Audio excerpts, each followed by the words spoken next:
Good evening, Viking Nation, and welcome to the historic Stone Castle Stadium, home of your Tennessee High Vikings. Tonight's matchup features your Tennessee High Vikings taking on the Morristown West Trojans. Before tonight's activities begin, we call your attention to the following. Restrooms are located on each side of the concessions beside the keep.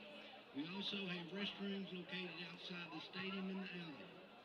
Visitors' restrooms are located on the 50-yard line of the visitor seating. Concession stands are located in both corners of the home bleachers and at the scoreboard end of the visitors' bleachers. All concession stands serve hot and cold drinks as well as a variety of food and snacks. Fall programs are on sale at the stadium entrances. Cost of these programs is $10. Tennessee High recognizes and appreciates the individuals and businesses who support the Viking athletic programs through corporate sponsorship. Please patronize these sponsors that you see in the program as well as scrolling on the scoreboard during the game. A special thank you to our signature and legacy sponsors, Toyota Bristol, Appalachian Orthopedics, Friendship Cars, Johnny Briscoe's, Concord Wealth Partners, Cuddy Insurance Group, Moe's Southwest Grill, Renton Bristol, Shelter Insurance, Freddie Harper Road, the Robinette Company, and UPM Pharmaceuticals. This reminder is to all the fans sitting on the home side field. Seats in sections D, E, F, G, H, I, J, K, and Q or RS are reserved for season pass holders only. Fans who purchase these seats may not arrive until right before the game begins. You can find general admission seating at the end of both home side seating. Please respect the accessibility areas and do not stand in the walking areas in front row seats, and do not climb or hang off the railing separating the seats from the football field. By Tennessee state law and Bristol, Tennessee School Board policy, the use of any tobacco-related products and alcohol is forbidden in the Stone Castle or in any school property. We welcome you to Tennessee High School. Good sportsmanship is one of the primary objectives of the high school interscholastic athletic program. Our athletes recognize that judgment calls are made in good faith and that they must abide by the decisions of the officials. We would like to remind all fans that sportsmanship is our top priority. Please show respect for the players, coaches, officials, and fellow spectators. Let's make tonight's game a positive experience for everyone. We hope you will enjoy the game and support your athletes in a positive and sportsmanlike manner. Go Vikings!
Ladies and gentlemen, we call your attention to the game administrators meeting that is being held on the field.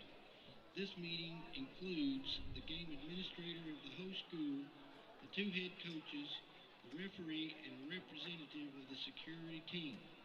Each is reviewing their responsibilities in this game, along with reviewing the emergency plan of action. We ask that each spectator conduct themselves in a positive, sportsmanlike manner, and we encourage you to cheer for your team, and thank you for your cooperation. Enjoy this evening and the game.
Good evening, ladies and gentlemen.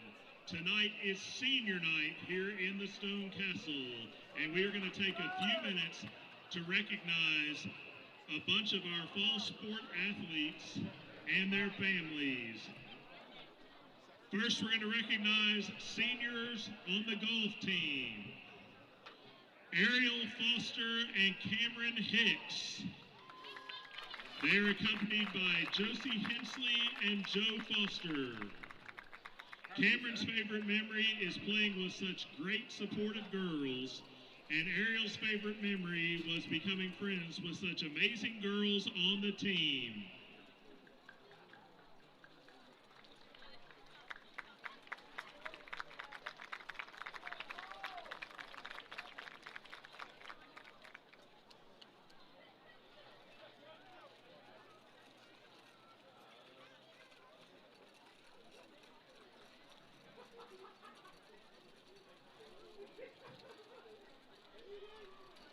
Next is Cole Smith.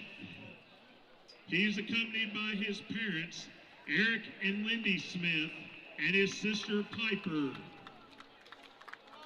Cole's favorite memory is winning against Westridge and DB this season.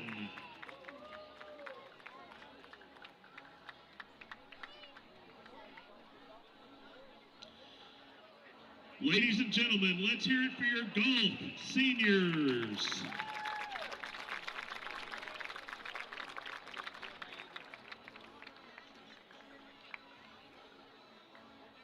Up next are our cross-country seniors. Gavin Lamey. He's accompanied by his parents, Scott and Catherine Lamey, and his siblings, Ferris and Harrison. Gavin's favorite memory is when he joined the high school team, he was instantly connected to a new family. The juniors and seniors were so welcoming, encouraging, and challenging. Coach Nunn and Coach Lilly, and now Coach Gray, have been such great supporters of his journey.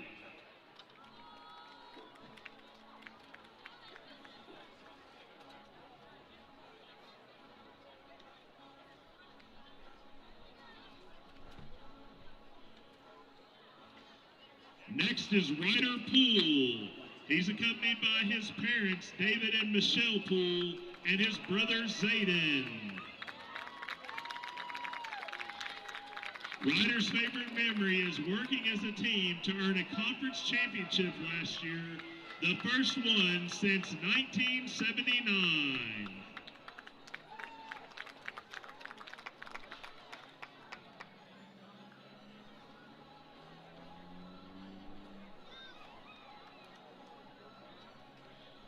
Our final cross-country senior is Jenna Recker. She's accompanied by her parents, Eric and Lisa, and her siblings, Brady and Marion. Her best memory is placing 15th and qualifying for All-State at the state cross-country meet her junior year and celebrating with her teammates afterwards. Ladies and gentlemen, let's hear it for your cross-country seniors.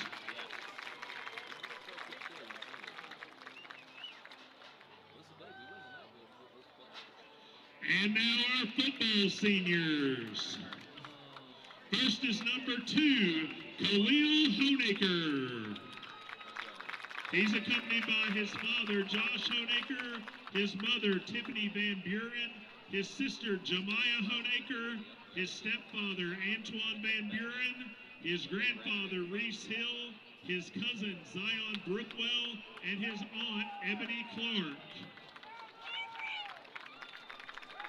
Khalil says that his favorite memory is the bus breaking down on the way to Cott County. There's places that the bus breaks down. Not sure that Cott County, not sure Cott County is really the place where Newport's really worried about that today. Up next is number 4, Dane Music.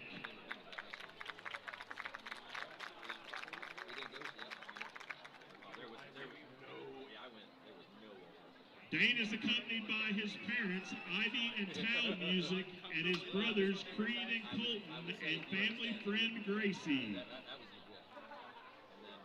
Dane says that his favorite memory is Coach Gibson beating him in a 3-point competition, which convinced him to play football.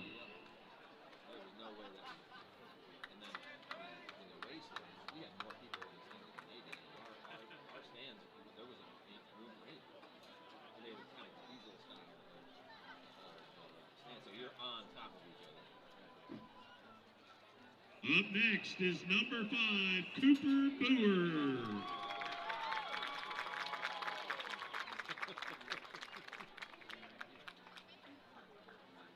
Cooper is accompanied by his parents, Jason and Christine Boer. He says that his favorite memory is training with Coach Mays.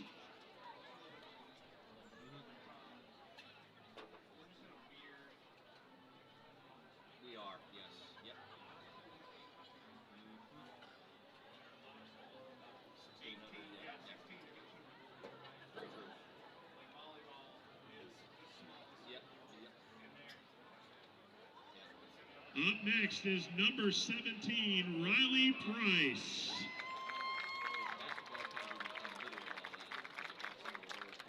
Riley's accompanied by his aunt and uncles, Ashley and Shane McVicker, his father, Brad Price, his sister, Kira Gill, his brother, Max Hunnigan, his girlfriend, Riley Jeanfro, and his grandparents, Vanessa and Danny Rash. Riley says that his favorite memory is intercepting a pass his sophomore year in a playoff game at Powell.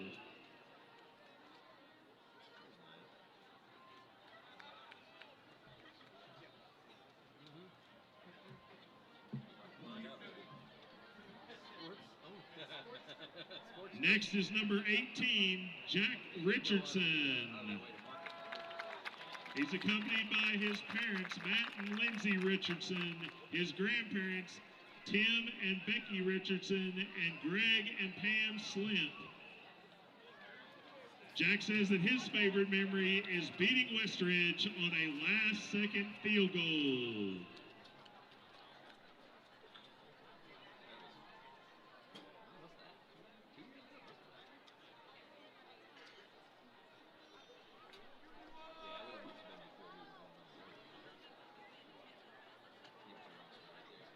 Up next is number 19, Baron Harkleroad. He's accompanied by his parents, Freddie and Laura Lee Harkleroad, his grandparents, Fred and Heidi Harkleroad, and Les and Carolyn Farrell, his sister, Cameron Harkleroad, and his girlfriend, Isabel Schaefer. Barron says that his favorite memory was winning at Westridge his sophomore year. The latest bye week of all time. That's right. True. Yep. Next is number 21, Ian Peak. Ian is accompanied by his parents, Emily Peak and Zach Peak, and his brother, Isaac.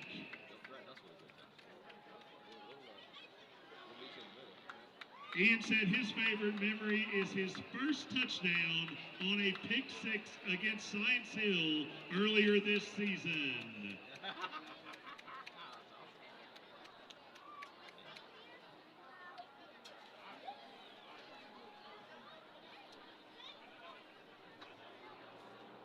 Next is number 26, or number 25, Isaac Stevens. He's accompanied by his brother Jason and his sister Haley. He says that his favorite memory is going out to eat after summer practices.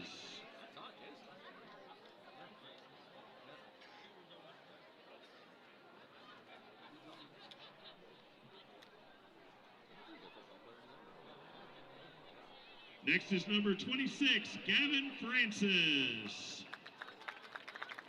He's accompanied by his aunt and uncle, Susan and Randy Spangler, and his sister, Phoenix Francis. He says that his favorite memory are bus rides after the games.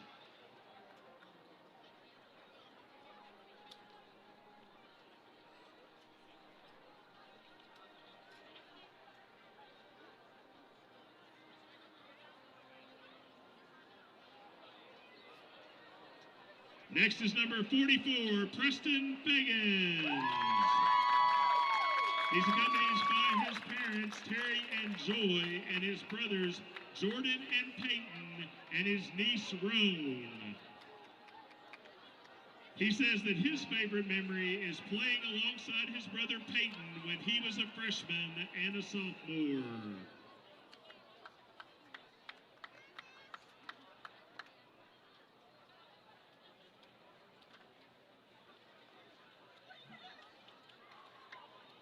Next is number 55, Erasmo Cobian.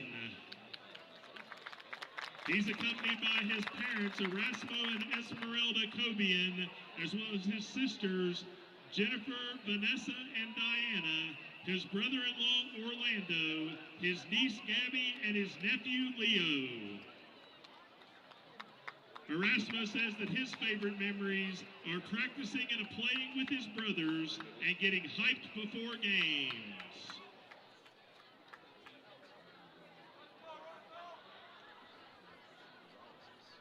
Next is number 56, Kai Allison. He's accompanied by his parents, Kevin and Crystal Allison, his uncle, Corey Federer, and cousin Nevaeh. He says his favorite memories are listening to Coach Powers' pregame speeches while getting taped and having offensive line walkthroughs every day before practice.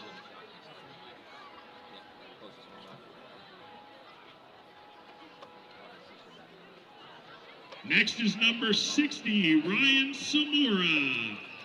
He's accompanied by his parents, Brian and Lauren Samora, along with his sister Georgia, his uncle and aunt Tony and Denise Samora, his cousin Angela Ma and her husband Matt, and his cousin Ollie. He says his favorite memory is his first ever start at Westridge, his sophomore year, and being on the field for the game-winning field goal.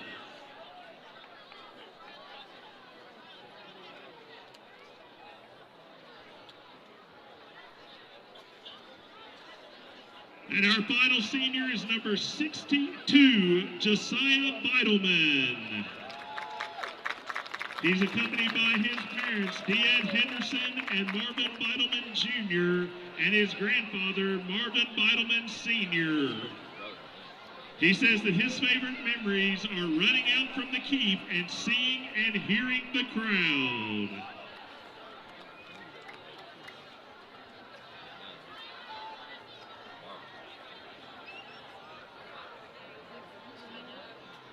Ladies and gentlemen, if we can have a big round of applause for our Viking football seniors.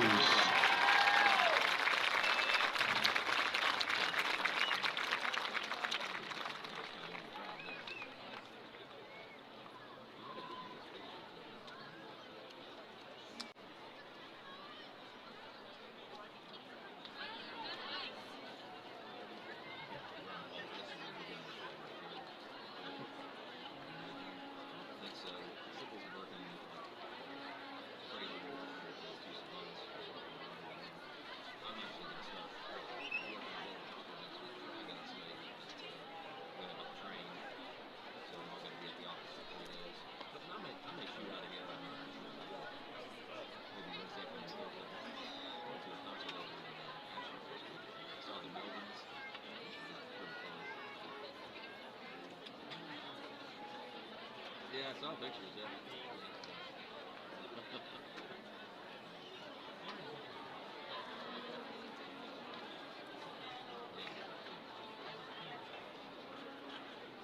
Now we'll introduce the final group of seniors that we're going to introduce pregame tonight. These are the senior members of the Mighty Viking Band. Our first senior is Jacob Albert. He is accompanied by Michael Albert and Victoria Albert. He says that his favorite memory is making finals at Western Carolina.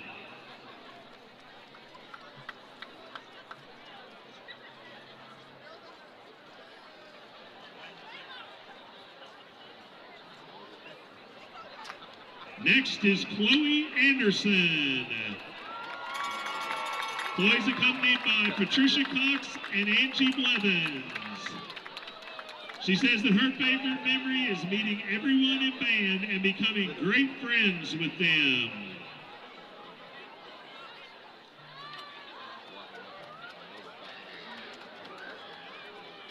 Up next is Alyssa Barnett.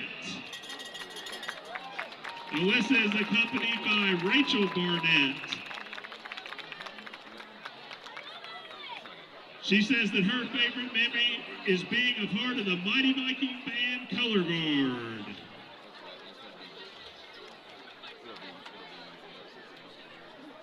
Our next senior is Colin Boyd. Colin is accompanied by Kelly and Lee Boyd. Colin's favorite memory is going to the Coke Museum in Atlanta with Bronson, Luke, Jacob, and Andrew.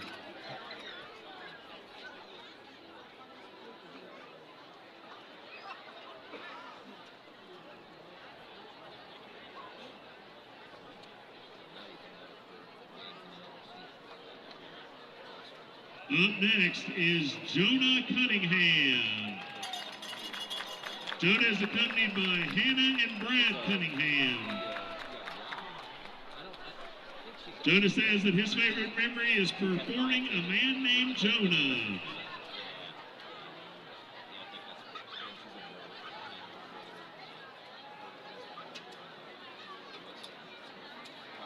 Our next senior is Kristen Davis.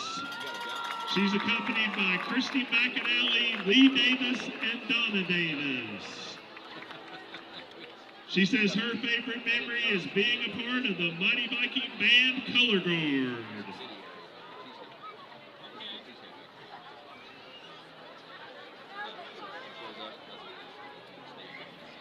Our next senior is Maddie Davis. Maddie is accompanied by Jason and Vanessa Davis. She says that her favorite memory is trying on a Shako and Plume for the first time.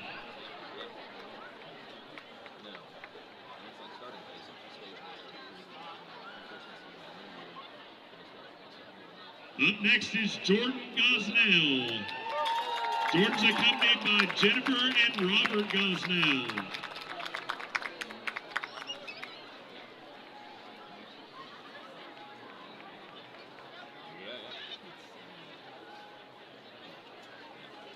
Our next senior is Luke Hicks. He's accompanied by David and Cindy Hicks. He says his favorite memory is making finals in Western Carolina.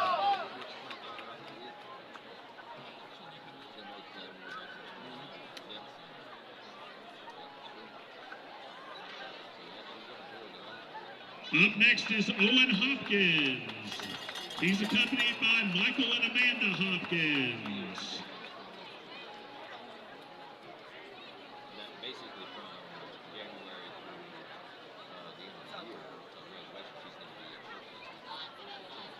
Next is Estrella Cadella. Estrella is accompanied by Ashley Stanley. Estrella's favorite memory is going to Atlanta, Georgia with the band.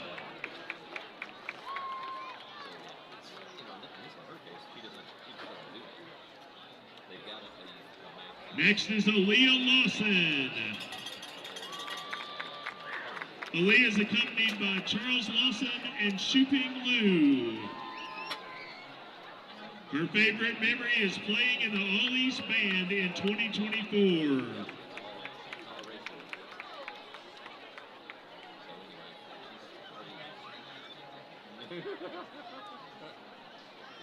Next is Jackson Lemons. He's accompanied by Amber Carrasco and John Carrasco. Jackson's favorite memory is Color Guard.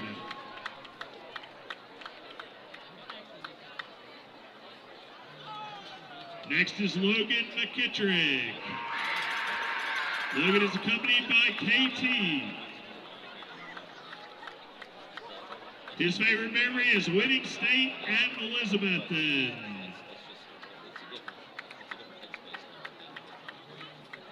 Next is Jacob Norris. Jacob is accompanied by Jared and April Norris. Jacob's favorite memory is when Logan threw up on him on the way to Atlanta.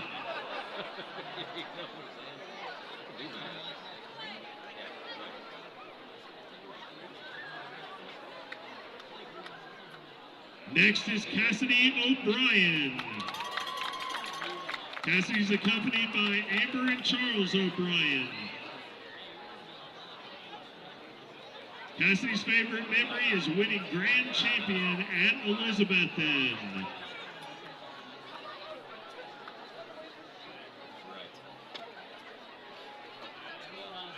Up next is Yasmin Perez. She's accompanied by Bianca Bowders and Mark Collins II. Her favorite memory is when Chloe, Jose, and Yasmin met in band.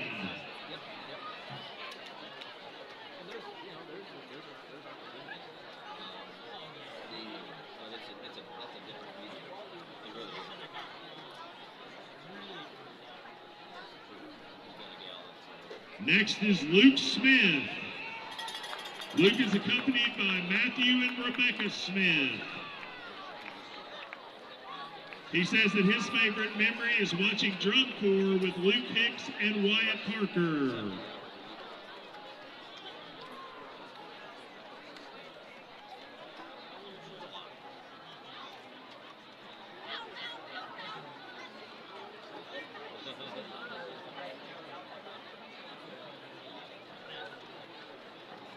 Next is Samuel Thieben. He's accompanied by Libby Thieben and Wesley Thieben. His favorite memory is Western Carolina.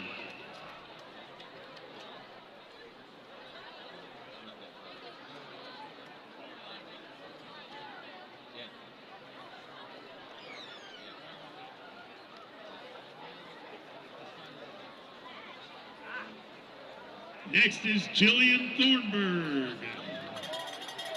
She's accompanied by Heather and Joshua Thornburg. Her favorite memory is her first color guard car wash.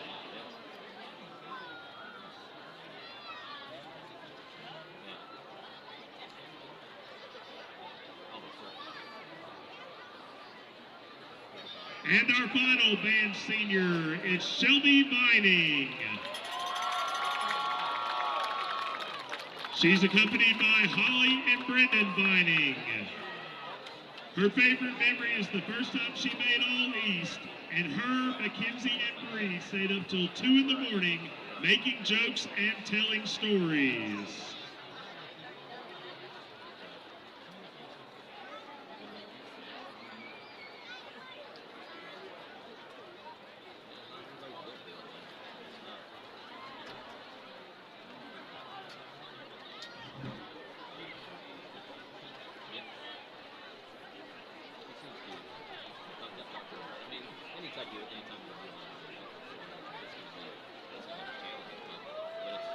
Ladies and gentlemen, let's hear it one more time for your senior members of the Mighty Viking Band.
Ladies and gentlemen, recognizing that this game is an extension of classroom learning environment, let us remember all the brave men and women serving in our armed forces around the world. And let us remain ever vigilant against the threats to our great nation. Let us remember our local law enforcement, emergency personnel, and other citizens as they work to protect and promote our freedoms in this community. And as we practice and exercise our freedoms, let us think of freedom not as the right to do as we please, but as the opportunity to do what is right. Let us proudly display the red, white, and blue. Let us as a nation be resolved that America will always remain one nation under God, indivisible, with liberty and justice for all. Ladies and gentlemen, at this time, we ask that you please rise, remove your hats, and join us in honor of America in a moment of silence before the singing of our national anthem performed tonight by the Tennessee High School Choir Seniors.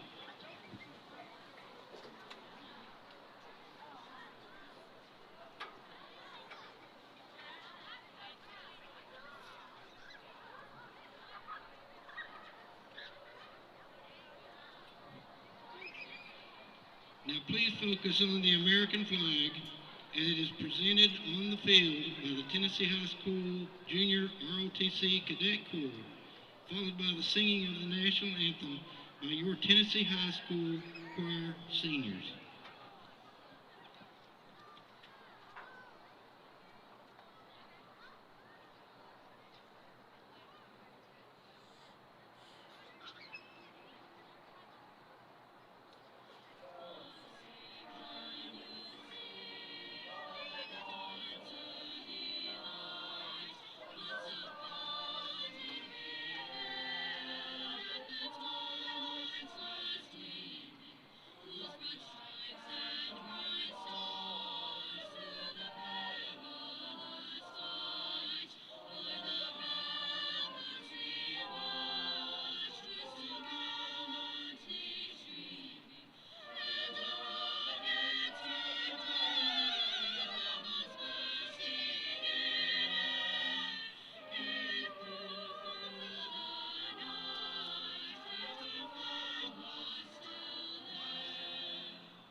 Ladies and gentlemen, a key fob has just been turned into the press box. If you're missing your key fob, please come and get it in the press box.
Captains for tonight's game, your home team, Vikings number 17, Riley Price, Number 19, Baron Harper Road. Number 21, Ian Peak.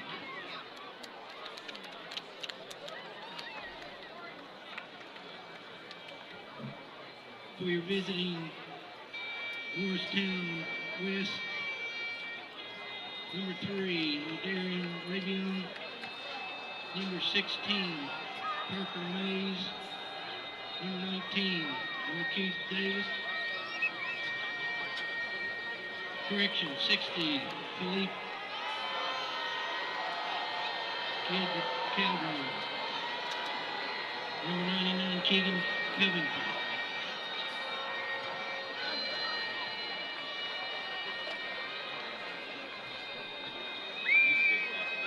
Entering the field of play is the Morristown West Trojans.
All right, home team, Tennessee High, will call you the gray team. Visiting team, Morristown West, call you the white team. White team, you'll call the coin toss. Number 16, that is you. That is heads. That is tails. If you'll call it, I'll flip it. If I drop it, we'll toss it again. What's your choice? He called tails. I'll take 2 steps back for him. It is tails. Morristown West has won the toss. You're going to defer. Morristown West has won the toss and will defer. You're going to receive the football. Which way you want to kick to start the game? You're going to kick to the scoreboard. Come over here with me. Tennessee High will receive on this side.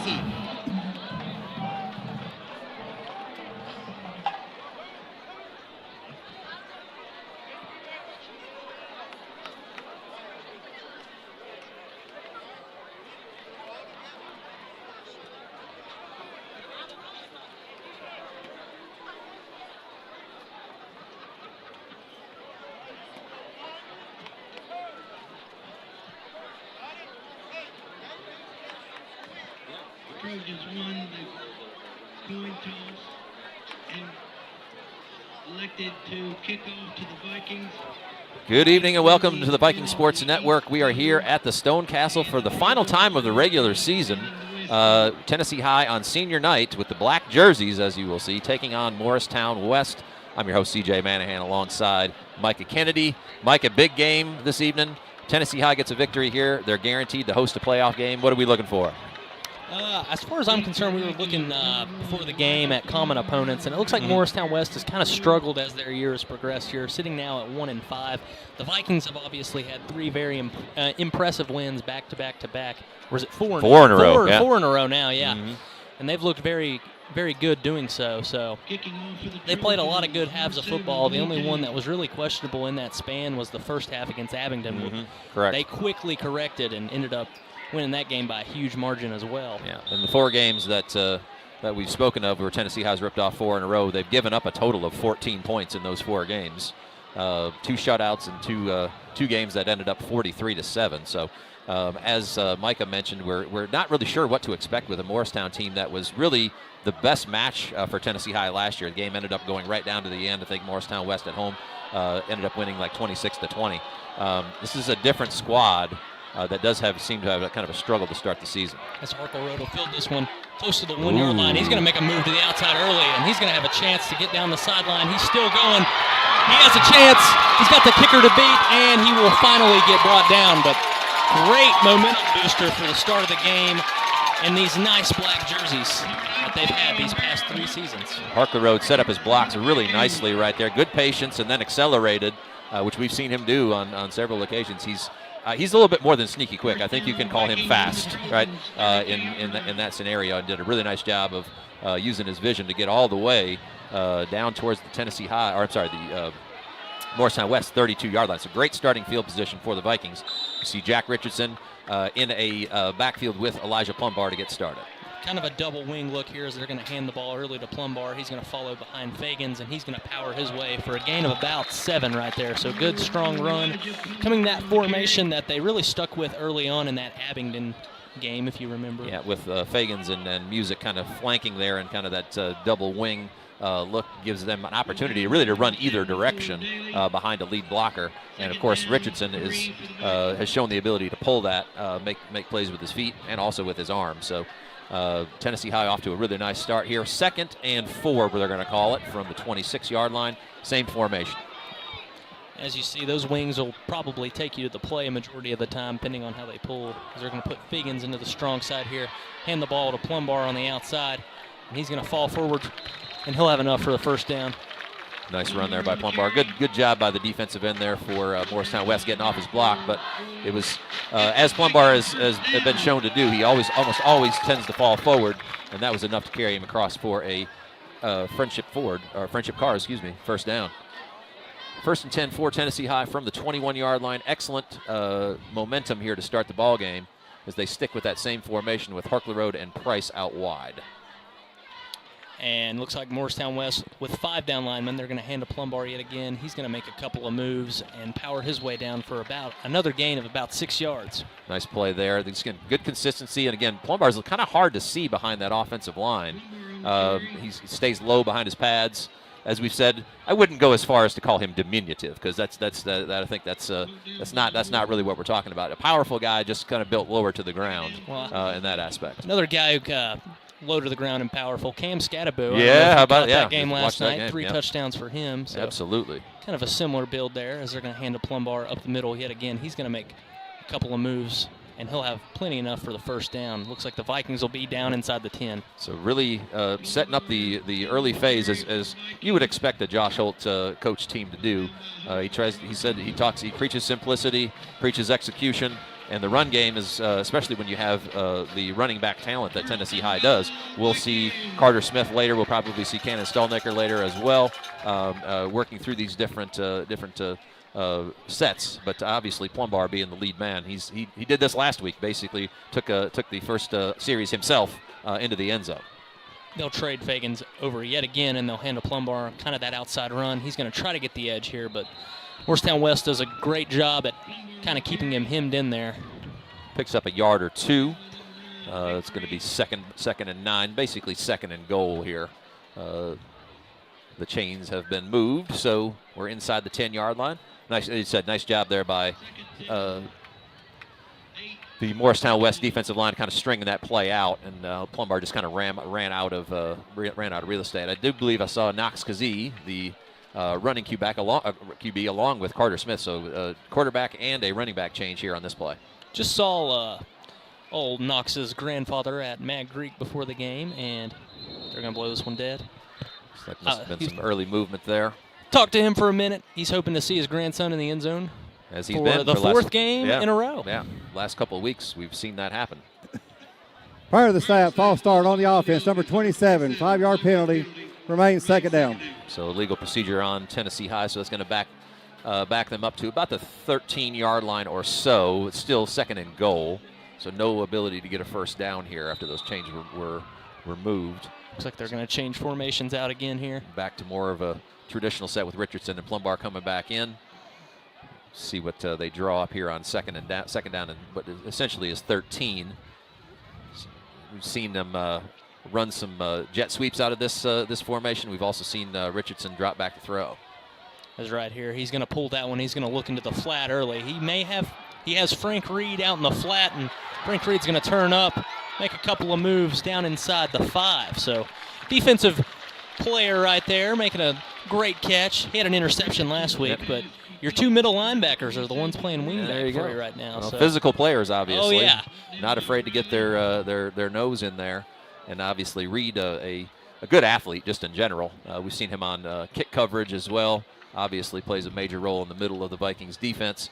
But found himself on the receiving end of a short pass, turned it upfield, grabbed a couple more yards. Third down and about 4, it looks like, from just inside the 5-yard line. See if Tennessee High can punch it in here. It looks like Kazee is back in with that power formation, and they're going to hand to Carter Smith right here, and he's going to walk into the end zone. So nice great opening call. drive for the Vikings. Yep, nice play call there. Going kind of off tendency, right? What we've seen in almost every one of those situations, Kazee's kind of been following the lead guy through, and that time it was just a straight handoff and really kind of a misdirection. Obviously, if Morristown West was watching film, they probably were set up there to try to stop that power run from Kazee, and they snuck Smith right out the back door. And a little inside again. When I was here, that play that just straight to Knox off the right side was just simply called hammer, and then the counter to that is nail. Yep. And so right there they call what was called nail when I was here, and Carter is able to walk into the end zone. And the kick is no good. Ball went off to Dishner's outside of his foot. So missed extra point there. After Micah so rightly said it, Carter Smith nailed that play right there, and that one into the end zone. Tennessee High takes an early lead. All those yards minus just the short pass to Reed were on the ground. So Tennessee High establishes that running game early, and they're able to escape into the end zone with a nice little off-tackle run by Carter Smith. So we'll see now the first opportunity for Morristown West on offense. The Viking defense has been stellar, as we said, over the last 4 weeks. Only 14 points given up in those 4 games. So the team seems to keep, and Micah, you and I had talked about this, they seem to be just getting better every week, right? And this seems to continue. That momentum's there. Everybody seems to be healthy. They're just running on all cylinders right now. And I would say defense has definitely been probably the strongest point of the entire year, as they haven't had a game where they ultimately got blown out. No, they've been tough from the start. Opportunistic as well. Return here from Morristown West. Nice tackle there. Frank Reed, the aforementioned one, making plays, making me look like I know what I'm talking about up here in this booth. We've seen him play once or twice. Made a nice tackle on special teams, as we've seen him do in the past. So Morristown West, again, sitting right now at 1-5. Their one win was in non-conference, and I think they've only played 2 games within the region. So 0-2, I think, currently in that case. We'll see them, and we'll roll out the folks that they're going to be rolling out as well. Looks like the return man there was number 0, Bobby Fair. Looks like he's going to be our starting running back as well. And Riley McClellan, who we did see last year in that game down in Morristown West, is your starting quarterback. Right here, the Vikings are going to roll up 5, kind of match that front that the Trojans have, and Preston Figgins is there quickly along with Riley Price. Yeah, not much, a couple yards there probably. Looks like 2.5. Little off-tackle play there, McClellan to Fair, but a nice job by the Vikings defense stopping that before it got too far down the field. Second and about 8, it looks like. They're going to put the nose of the ball out to about the 27. Same set, 2 wides, a little wing back here, and McClellan and Fair, I believe, are your 2 running backs, or 2 backs there. One thing we did see with Morristown last year is they rotated a lot of backs. Oh, yeah. I believe there were 3 in the rotation last year, all seniors. Yeah, so new guys running the show here for Morristown. Kind of in a double wing formation after showing just previously single wing, as they're going to hand yet again, and Bo Utzman's going to come up early from the safety position to make that tackle along with a host of Vikings. Basically the same play there. Ran almost carbon copy. Another pickup of about 3 yards, so it's going to be 3rd and kind of medium, 3rd and 4 it looks like as Tennessee High gets their first opportunity defensively to get off the field. As it looks like they are going to change up formations. So we're going to go to 4 wides here. Yeah, 4 wides. Same with McClellan and Fair in the backfield, but definitely a much more of a passing set. Yeah, and the Vikings in their true 3-down defensive front here that we've talked about this year. First time running it this year. They're going to try to hit the back out of the backfield, and shoot. He drops that one before Dane Music is able to Music was about to light him up right there. So good stop there by Tennessee High. Not really a whole lot going on the Morristown offense. Couple of runs and a pass to the flat that was maybe going to gain a yard. So likely would have been a punt either way. And so can't really ask for a better start if you're Tennessee High. Take the ball, march it downfield after a nice kickoff return, and then get a 3-and-out to start on defense. Bo Utzman back to receive this kick, I believe. Is that Utzman, or is that trying to read his number here? It looks like it. It's usually been all year, and that one's going to be... punt. Everybody's going to get away from it. A little roll. So we're adjusting here to the black jerseys as well. They're a little easier to read than the Crockett jerseys we ran into last week, but kind of grayish black on maroon. So we got a flag on the play, trying to figure out exactly what that's all about. And I talk about it every year they wear these uniforms, but I'm always a tad bit envious that I didn't get to wear them. No, I think that I'm not a hater of the black uniform trend. I actually running like into the kicker on the receiving team. That is a 5-yard penalty from the previous spot. The result is a first down. Wow. Oh, so defensive special teams miscue here, which have been rare for Tennessee High. Here we see, we're checking the replay here on the big board. Running into the kicker. It looked like it almost maybe had gotten touched.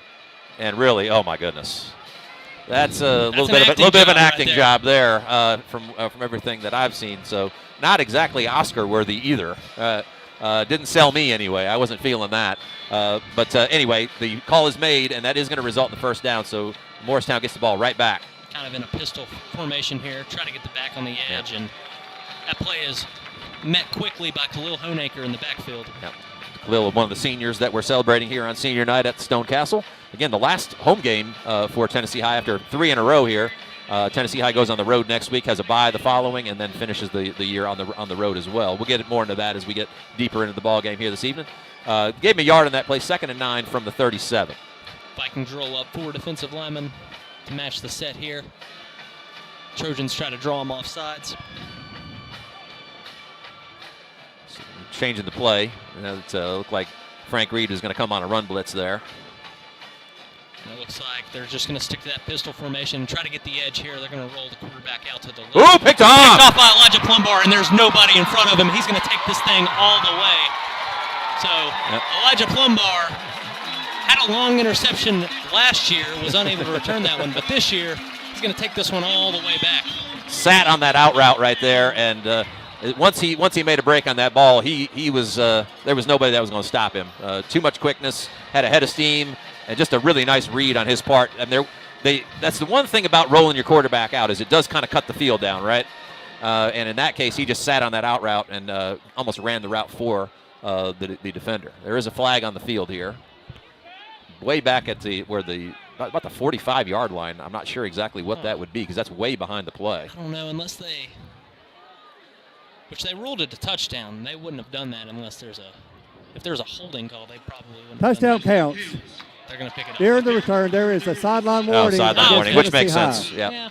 Makes First sense. warning of the game. One of those exuberant things where all of a sudden the white line on the sideline doesn't really mean all that much. The Vikings have scored big time stuff. They've scored a high volume of points on defense this year as well. Yeah. Talking about that defense before the kickoff. There's scoring defense, and then there's defense that scores, right? And I think Tennessee High is winning on both of those fronts, yes. Not giving up much to their opponents, but also scoring points from the defensive end, which is, man, what a luxury in this case, as Dishner steps up to get his second opportunity to kick this through.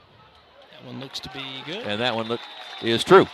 So Tennessee High with a early 13-0 lead after a nice offensive possession, marching the ball down the field, and then on the second defensive possession, nice job by Plumbar to be able to step into that passing lane, and then he saw nothing but green in front of him and took that ball back into the maroon end zone for 6 more points on the Tennessee High side. So big time start here for the Vikings. that momentum continues. Defensively, really, Morristown West hasn't been able to figure us out yet. No, and Elijah Plumbar is probably not the one you want to test if you're going to throw the ball his way. Well, and as you can see what the results were once that was tried. So really important start here for the Vikings on a senior night. You always want to get off to a quick start, but this is about as good as you can script it. I'm just tallying up in my head. I think there's been a defensive touchdown in more games than there hasn't this year. Yeah, for sure. And if you count the safety in the Virginia High game, as far as scoring, they've definitely scored in more games than they haven't. Yeah, and that's for sure. That's another one. I think the only one maybe where the defense didn't score was Elizabeth. Yeah. If I could think. That maybe that seems right. So kickoff here is deep. And Dishner again. If you're taking bets, you can always kind of say that it's going to land there. Yeah. Isaac Stevenson, and he's going to keep running. So strong return by number 12, Brady Darnell, but thought he was going to be tackled about 25 yards beforehand, and he just kept going. Yeah, broke a couple tackles and then pushed his way on down. So both teams with really nice special teams returns. Tennessee High returning the opening kickoff down to about the Morristown 30-yard line. This one goes all the way back to the Tennessee High 38. So Morristown set up in a nice scenario here for this third drive in plus territory. We'll see if Tennessee High's defense can stop this. They've done a good job so far. New running back into the game as we expect, number 6. That is Malachi Monroe, who I think was on. I think that is a familiar last face. year as well. Yes. Yep. He's going to get this carry, and actually the quarterback's going to try to pull it from him.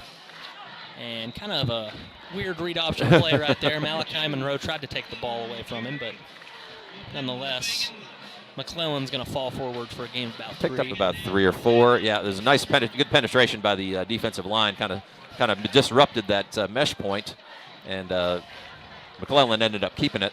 Picked up. They're going to give him about 3 on that play. It looks like 3 wides here. Vikings are rolling with their 4-2 defensive look. This is kind of their base formation that they've had in previous years. Rolling up Price as the extra defensive end. McClellan up there with the hard count, trying to expose what Tennessee High's doing defensively. Now he's going to get ready to get this snap. One thing about the Trojans is they're taking a while to get the ball snapped. Is right here. McClellan's going to drop back for the first time, hit Monroe into the flat, and Plumbar is going to make a tackle. Yeah. He's going to pick up a gain of just about 2. Yeah, nice job by Plumbar there. Did a good job of squaring up. Monroe is a pretty good-sized guy, 5'10". They've got him listed as 220, and I think he's probably every bit of that. But good job by Plumbar making him go low and really held him to about a 2-yard gain. So it looks about 3rd and 5, it appears. 3rd and 4, they're going to call it from the 33 or 34-yard line. Well, with that 4-2 defensive look, and I would say Cooper Boer is going to cause some pressure on the outside. It looks like he's going to roll up on this play. As McClellan, again, taking a while to snap the ball, and he's going to hand him in. Yeah, nice play inside by Honaker. Yeah, really whipped the offensive line there. Was in there before Monroe could even get his feet moving. I mean, almost took the handoff from him. That was reminiscent. I know, Mikey, you weren't there, but that's what Virginia High's running game looked like on just about every play in that game across town. Just could not get anything going because Tennessee High was at their feet before they could really get any momentum movement. So now we got a 4th down, loss on the play of about 2 yards. So we're now got about 4th and 7. They're going to call it from the 35-yard line. So big play here. Tennessee High to get the ball back. Yeah, and this is kind of no man's land in college or high school. They usually go for it no matter what here. As McClellan's going to roll for the 2nd time, and he's really got nothing there. And Honaker, Fagans, and Stevens are all going to have a senior sack in the backfield. Honaker's just been super disruptive to get this game started. He kind of made his name last year doing that exact same thing, kind of an undersized defensive end, but a guy that is so slippery and is an excellent tackler for a guy that maybe, like I said, he's probably a little undersized, but he is really hard to block. He's super slippery. He beats 3 blocks there. Does a great job of staying outside, pushing McClellan back into help, and then actually gets in on half the sack. So that's a heck of a play, heck of an individual effort there by Khalil Honaker, one of the seniors here tonight for Tennessee High. So a little horns formation here, as we've seen, 2 wides, and Richardson back in the game with Plumbar. Yeah, and rolling, as you said, with that same formation, hand to Plumbar again. He's going to take a little bit of time, but then power forward for a gain of about 6. So yeah, set up his showing blocks his patience nice there. right there. Mm-hmm. Nice. He's again kind of got low behind the pads and let the big guys up front do the work. He ends up picking up about 6 on first down. Anytime you can get that 5-6 yards on first, it just opens up the playbook. And now Richardson becomes pretty dangerous here because you can pull this and throw it downfield. He can pull it and run it. You got a lot of opportunities here.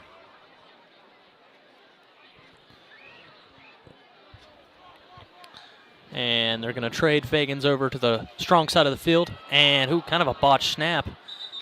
It ended up hitting one of the upbacks on the snap there.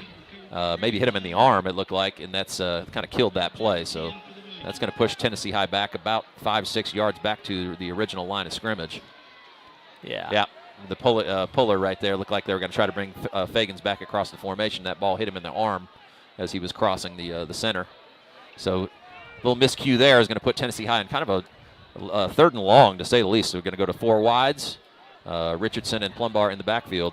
We'll see if we can push this ball downfield. Yeah. Really the first time they've spread it out so far in this game. They're going to trade Harper Road over into a trips formation. Looks like they're going to try to hit Peak, and he's going to try to fight his way for a first down. He's going to be close, but he's going to be about 2 yards shy. Yep. Good job by the Morristown defense of keeping him from being able to make that turn. We'll see what they're going to decide to do. Looks like they're bringing the punt team in. Max Holt is usually the marker there, the long snapper, and there he is.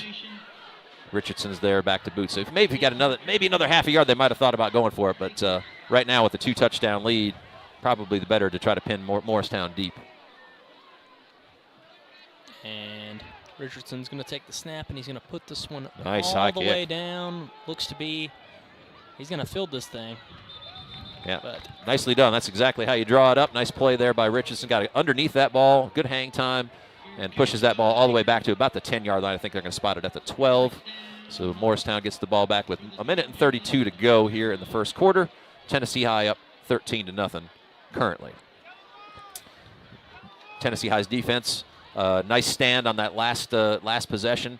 Morristown had the ball in plus territory after a nice long kickoff return, but couldn't get a first down. And now they're pinned back in their territory, back close to their 10-yard line. It looks like they've rotated their back yet again. And can't get the number, but he's going to try to rush his way down back to the line of scrimmage. But I believe that's number 12, Brady Darnell, who took that kickoff return for a long It game. is. Good eyeballs so there. Yep. That's the 3rd running back they've rotated so far on 3 drives. So it looks like they're going to kind of keep that same formula they had last year. It's not having much success against this Tennessee High front 3 or 4 that is winning on just about every rep here. So 2nd down, no gain on that play. Or maybe they're going to give him a yard. Yeah. 2nd and 9. And right here, they're going to hand to Darnell yet again, and he's going to be met yet again. Tennessee High doing a really good job with their run fits. There's 2 or 3 guys in great position to make the play, and that's a really good telltale sign that defense is doing a great job of staying in their gaps, reading their keys well, and then they're doing a really good job of making the tackle. So you can't ask for much better in that case. As now we see another long 3rd down for Morristown as the clock is ticking down towards the end of the first. Looks like they will have to run a play, though, with about an 8-second difference or so between the game clock and the play clock. And they're going to roll with trips for the 2nd time tonight, and they're going to end up, it's like a little bit of a miscommunication. Equipment malfunction, perhaps. And there's flags on the field, so we're going to see exactly what's called. That's what they're going to get him for. Prior to the snap, encroachment against the defense, number 17. 5-yard penalty, remains 3rd down. So Rodley Price looks like he may have lined up in the neutral zone defensively. So that's going to give Morristown a little easier shot at this 3rd down. Going to go from 3rd and 9 down to 3rd and 4. They're going to rotate their back yet again. Bobby Fair back into the game. And Price rolling out to this receiver out here. And McClellan's going to take a step back, look to this backside, and he doesn't have enough time. He's going to try to find something, but there's people all over him. Tried it upfield. Finally broke open there. Pass intended for number 19, Marquise Davis, but Tennessee had really good pressure up through the middle, forced McClellan out to his right, and there just wasn't Micah. There just wasn't anywhere to go with it. Yeah, I mean, he did some pretty good pocket movement there, try to find something, but ultimately the Vikings were just all over everything right there. Even on the backside, Harkle Road, they tried to fool him with a comeback route. He was able to recover quickly, and that was McClellan's first read, and so From there, he kind of just had to go into panic mode. Yeah, number 7, Diego Benitez is your kicker for Morristown. High snap. Oh, that one was almost rushed. blocked, so. Utzman is going to take the fair catch in Morristown territory. Tennessee High is going to start this drive from the 45. We're going to flip sides. They're at the end of the first quarter. Tennessee High leads Morristown West 13-0. We'll be back here shortly on the Viking Sports Network to bring you second quarter action. That's the end of the first quarter. Your score. Friendship Cars is now Friendship Cares. At Friendship, we recognize how important it is for businesses like ours to support our communities. That's why we are all in on helping our neighbors, children, animals, and so much more. Friendship Cares uses proceeds from every car sold, every car serviced at every Friendship location for the many causes that need our help. Visit friendshipcares.com to see how you can join us. Friendship Cares. Together we can make a difference. We're dealing. Individual effort, dedication, and a positive attitude combined with team spirit are the key elements of winners. The Robinette Company has positions available for people who want to join our winning team of over 400 employees. We proudly provide flexible packaging for many of our nation's finest brands like Moon Pie, Royal Oak Charcoal, Pillsbury, King Arthur Flour, Great Value, Food Club, and many others. Apply online at robinettejobs.com today. An equal opportunity employer. Welcome back to the Viking Sports Network. Tennessee High takes the ball here to start the second quarter. It's going to start on the Morristown West 45-yard line. First quarter scoring summary brought to you by Concord Wealth Partners. Tennessee High 13-0 on a pair of scores, 1 offensive, 1 defensive. Short run by Carter Smith set up the first score. PAT was unsuccessful, and then Elijah Plumbar stepped into a passing lane defensively and ran an interception back for a pick 6. To bring the lead to 13-0. Now Plumbar will receive another carry, and he'll power his way forward for another gain of about 6. That's kind of been his average tonight. He's kind of been consistent with those 6-yard runs. Yep, doing a nice job of staying behind his blockers and letting those guys pave the way. He, as we know, he's dangerous. If he breaks one there, gets a step on the secondary, there's not anybody out here that's going to catch him. So he's doing a good job of being patient and waiting for that good opportunity to pop one. 4 wides this time. Yeah. Tennessee High spreads Morristown out. After going to those double wing formation, they've gone to this trips look. As right here, they're going to hand to Plumbar yet again. Nice. He's going to knife his way forward for a pickup about 7. So, I mean, right there, it looks like everything's closed up pretty quickly, but he just explodes into the hole and moves past everybody. Picks up way more than you would anticipate. All of the football talking heads call that burst, right? Oh, yeah. Yeah, and he definitely has that for sure. So a Friendship first down. The touchdowns this evening are brought to you by Johnny Brusco's. Brought to you by Toyota of Bristol. Timeouts this evening brought to you by Johnny Brusco's. We'll get to those as we go through as well. 2 of those touchdowns already. Toyota of Bristol brought to you by Tennessee High this evening. Richardson takes a snap. They're going to hand Plumbar yet again. He's going to find a lane and power his way forward for yet looks to be another first down run. Yeah, firing his teammates up there too. See several of his teammates clapping in appreciation of that extra effort on that run. Is going to pick up another Friendship Cars first down. Big time play. Tennessee High is marching again.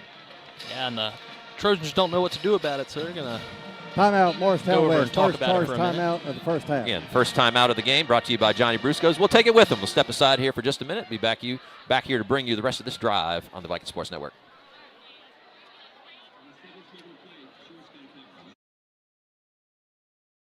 In Bristol, Viking athletics are more than just games. They're our community. They're our pride. And here at Johnny Brusco's, we're proud to be part of the same team. Whether it's after a big win or just dinner with friends, Johnny Brusco's is where we come together. We're honored to support Viking athletics and our community. So when you're hungry, make the call we always make. Johnny Brusco's, we're on your team. Game day starts at Johnny Brusco's. At Toyota of Bristol, we know our town is a good place to live, but it's a better place to buy a pre-owned car. From our huge selection to inspections by our factory-certified technicians and quality you can trust. We give you more, so let's go places. Shop Toyota of Bristol. Welcome back to the Viking Sports Network. Tennessee High with a first down inside the 25-yard line, just outside the red zone. Richardson and his trio of running backs in the backfield. Yeah, kind of back to this double wing formation. They're going to hand to Plumbar yet again. This time, the Trojans were ready for it. Only picks up a gain of about 2 after averaging about 6 on every run so far. Darnell, a guy that we've mentioned for the Trojans, in on that tackle as well. He's playing both ways. Good football player. Pretty physical guy. Plays some free safety on defense and is a running back / returner on offense. Tennessee High going to pick second. They're going to call it 2nd and 8 from just outside the 20-yard line. It looks like the Trojans have adjusted on the previous play. It looked like they were in some sort of a 3-3 stack right here, just kind of in a 5-3 look here. And this time Richardson's going to try to air it out.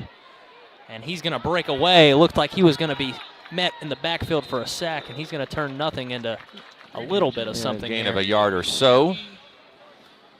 It's going to be third and medium, 3rd and 6 thereabouts, it looks like, from inside the red zone now.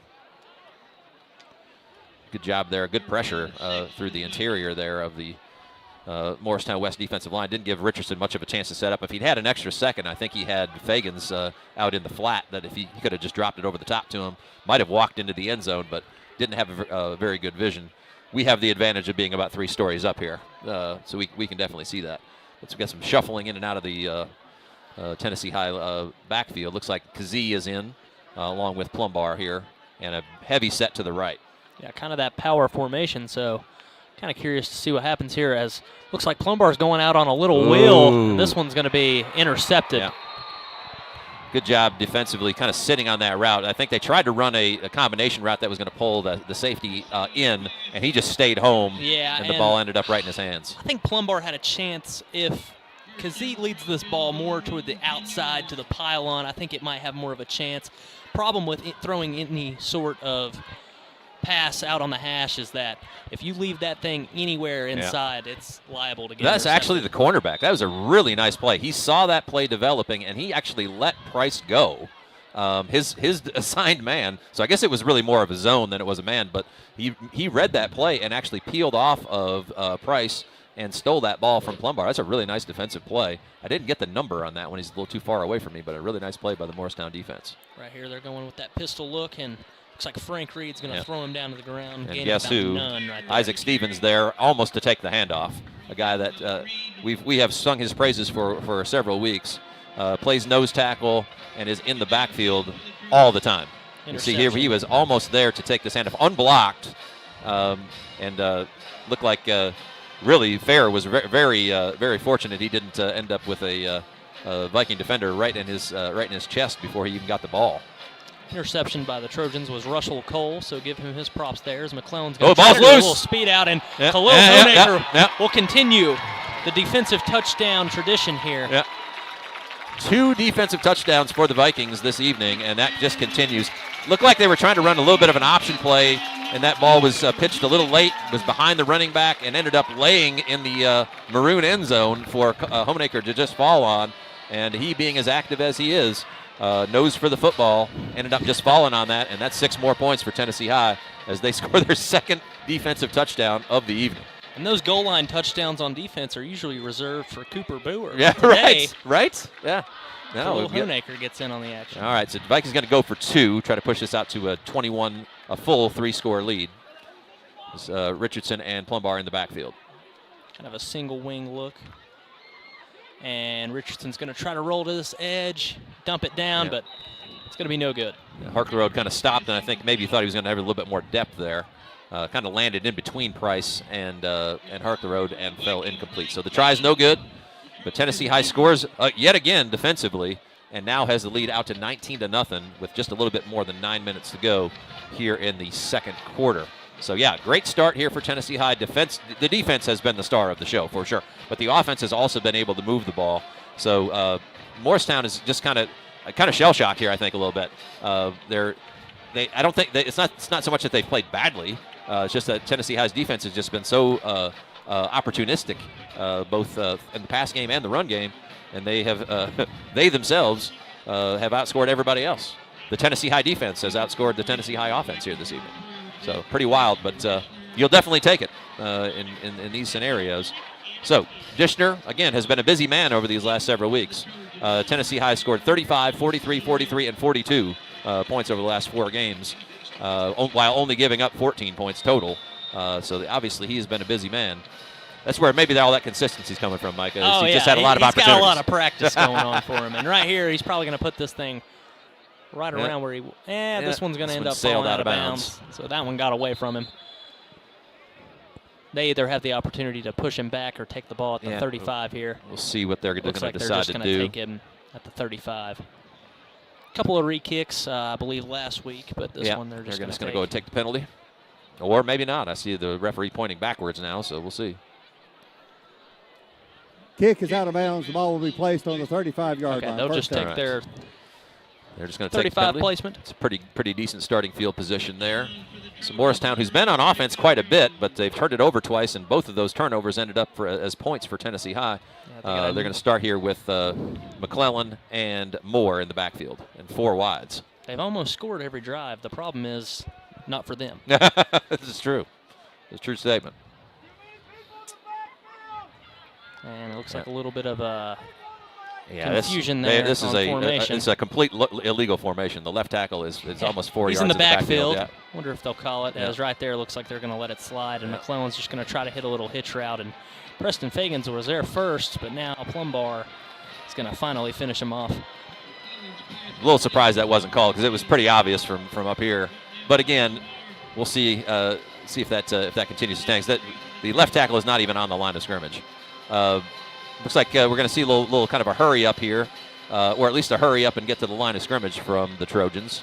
They're looking to get the play call in. As time is ticking away, we've got about 8.5 minutes here to go in the second quarter. And again, that 4 wide set for the Trojans. Yeah, kind of just go to a NASCAR look, hurry up here. They're going to motion into trips. McClellan's going to take a step back. Everybody is out for some sort of route. He's got 5 people. Honaker is all over him along with Ben Stokes, and he's just going to throw this one away. Honaker is just wrecking this passing game for Morristown West. He's in the backfield on just about every play. The thing about him, he's such a good athlete. He's not one of these guys that you can outrun to the boundary. So he's going to beat you there, and that did a good job of hemming McClellan in there and basically forced him to throw it away. So another 3rd down. This one a little bit more manageable, 3rd and 3 from just outside the Morristown 40-yard line. This time Cooper Brewer is going to roll up, and Riley Price looks like he's going to make his way up to the line of scrimmage. There it was. And they're finally going to draw the Vikings offsides. Ben Stokes is going to he knew it there. He knew it as soon as he did it, but that's going to basically get a first down here. I think, in fact, it may be the only 2 first downs that Morristown has this evening have been off penalties. One a running into the kicker. Penalty remains 3rd down. One was a running into the kicker and one an offside. First down. So first downs have been at a premium for the Trojans, and the only 2 that they've got have been off of penalties. And I mean, just looking at the interior right here on both fronts, I mean, Morristown West certainly has the size advantage, but speed is just killing them so far. That's been the case, for sure. And right here, McClellan's going to drop back, and this one's almost going to be undercut again by Elijah Plumbar, and they're going to throw a late flag. I don't know that I agree with that. Yeah, I really didn't see anything there other than maybe a hand on the back, but it looked like he was coming through the ball. They both have a right to the ball. Yeah. So. Unless it was before but I mean, I don't think it was fast. There wasn't enough time for there to be a hold or anything else because it was just a turn around and let throw, kind of a 3-step drop. Yeah, kind of a Mickey Mouse call there. But yeah, I didn't see a whole lot of contact in that one at all. I don't agree with that one. Holding gets the defense number 1. Holding the penalty is 10 yards previous spot. Definitely a bad call there. Result, first down. Yeah. The crowd here at the Stonecastle is not impressed with that call, and I think for good reason. But anyway, that's going to be a first down for Morristown as they move into Viking territory. And the Vikings kind of sticking to that 3 defensive front. Looks like Cooper Brewer is going to try to go off the edge here. True man scheme if Brewer ends up blitzing. And Tennessee High with the team speed to be able to cover. Right here, Brewer is going to creep up, turn this into, as well with Frank Reed, and they're going to hand the ball off. Nice job by Fagans. It's going to be met quick by Fagans. I mean, it's hard to get away from that guy. Did a great job of getting underneath that block. He had a pulling tackle from the other side of the field trying to beat him to that spot. Fagans kind of dipped underneath it and was able to get to the running back's legs for basically no gain. tried to shuffle that tackle all the way across, and you see Fagans just dip right underneath him right there and did a good job of getting down to the running back's legs. So 2nd down and 10. And again, hard guy to escape there as Price and Boer are going to creep up into the formation. Then Bale is going to try to test. Overthrown. And just overthrown. Can't catch the number on the backside here. Again. It's like number 19. I believe that's Harkle Road. Yeah, Harkle Road, so a pair of 19s there. 19 Davis and 19 Harkle Road going nose to nose on that that rep. Harkle Road was there for the entirety of it. So now another 3rd down and long. This has been a real trouble spot for Morristown West this evening. Tennessee High tends to bring some pressure, and they're getting pressure just with their front 4. They've had a little bit more success this drive, just trying to pass the ball as opposed to their previous run. So they're going to rotate Monroe, and looks like there's a little bit of confusion. McClellan's going to tell his receivers what they're running. And Monroe's going to go out, and he's just going to try to get a slant, but that's covered very well by Harkle Road. And there's just nothing there. Very similar play to Plum Bars. It's just that time they don't call anything because, again, these guys have a right to the ball. Yeah, a little body contact there, but, you know, fighting through a player, as long as you're not hindering them. Yes. They have exactly the same right to the ball as the receiver does. So looks like Morristown's going to line up to punt. We'll see if they have any tricks up their sleeve here. Another high snap. High snap. Yeah, that one's almost blocked close. again. Yep. This one's going to roll out of bounds at around the 14-yard line. Harkle had an opportunity there, but Benitez did a good job of kind of getting that ball off as quick as he could. And he actually got a little favorable roll inside of the 20-yard line down to about the 13, it looks like, where Tennessee High will take over. Plenty of time here to mount another drive here. Tennessee High still 7 minutes and 21 seconds to go before halftime. So it's kind of one of those where you feel like maybe a long sustained drive wouldn't be the worst thing. Run the clock down. Morristown West did defer, so they'll get the ball to start the second half. But we'll see what Tennessee High decides to do as they go in a pretty wide set, 3 wides to the right and a 4th wide receiver to the left. I would say we were talking about last week when Crockett was in a similar position here. This is kind of an uncomfortable drive for the Trojans. It's right here, Plumbar. It's going to have a huge burst yet again and pick up a gain of about 15 yards. First down. Friendship Cars first down for Tennessee High. Plumbar was one shoelace away from taking that one all the way. Yeah, that one could have. He might still be running right now if he had broke that tackle. But again, good solid gain. First down. As Tennessee High moves the chains. Similar. It's actually the same set they're going to come out into. 3 trips to the right. We'll see what we've got cooked up on this play. Yeah. Trojans kind of going more of a 3-2 look here as they're going to hand to Plumbar yet again, and he's going to try to hit the edge. He's going to turn upfield and pick up about 4 or 5 right there. Good job of sealing the edge, and he got it snuck out the backside. Picked up about, I think they're going to move it down, give him about 6 yards there on that first down play. Second down and 4 from the 35-yard line.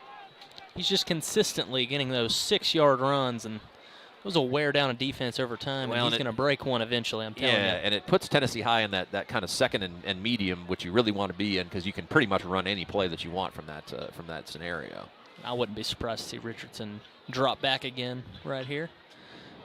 But instead he's going to hand it to Plumbar. He's going to try to use a little bit of patience and then power his way forward. Right at the yard marker, it appears. Looks like he's going to get that first down. And they're going to move the chains. So Friendship Cars first down. Tennessee High is grinding it out as almost like they heard me up here. Minute 20 already off the clock. A couple of first downs. Tennessee High is now out to their 40-yard line on a drive that started closer to their 10-yard line. So no hurry. Both teams still have their, actually Morristown did take a timeout earlier, so 2 timeouts left for them.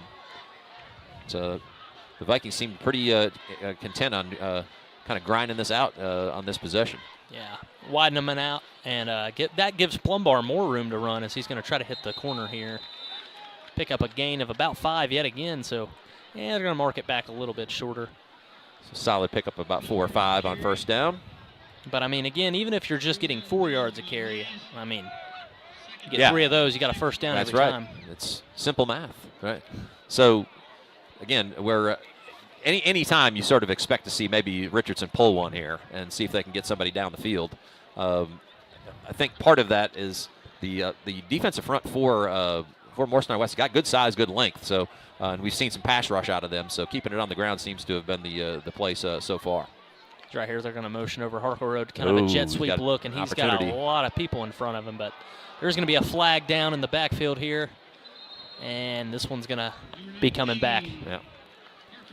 Nice setup there. The edge was sealed nicely. It would have been a first down, but looks like we got a flag on the backside, so we're going to get flagged for holding.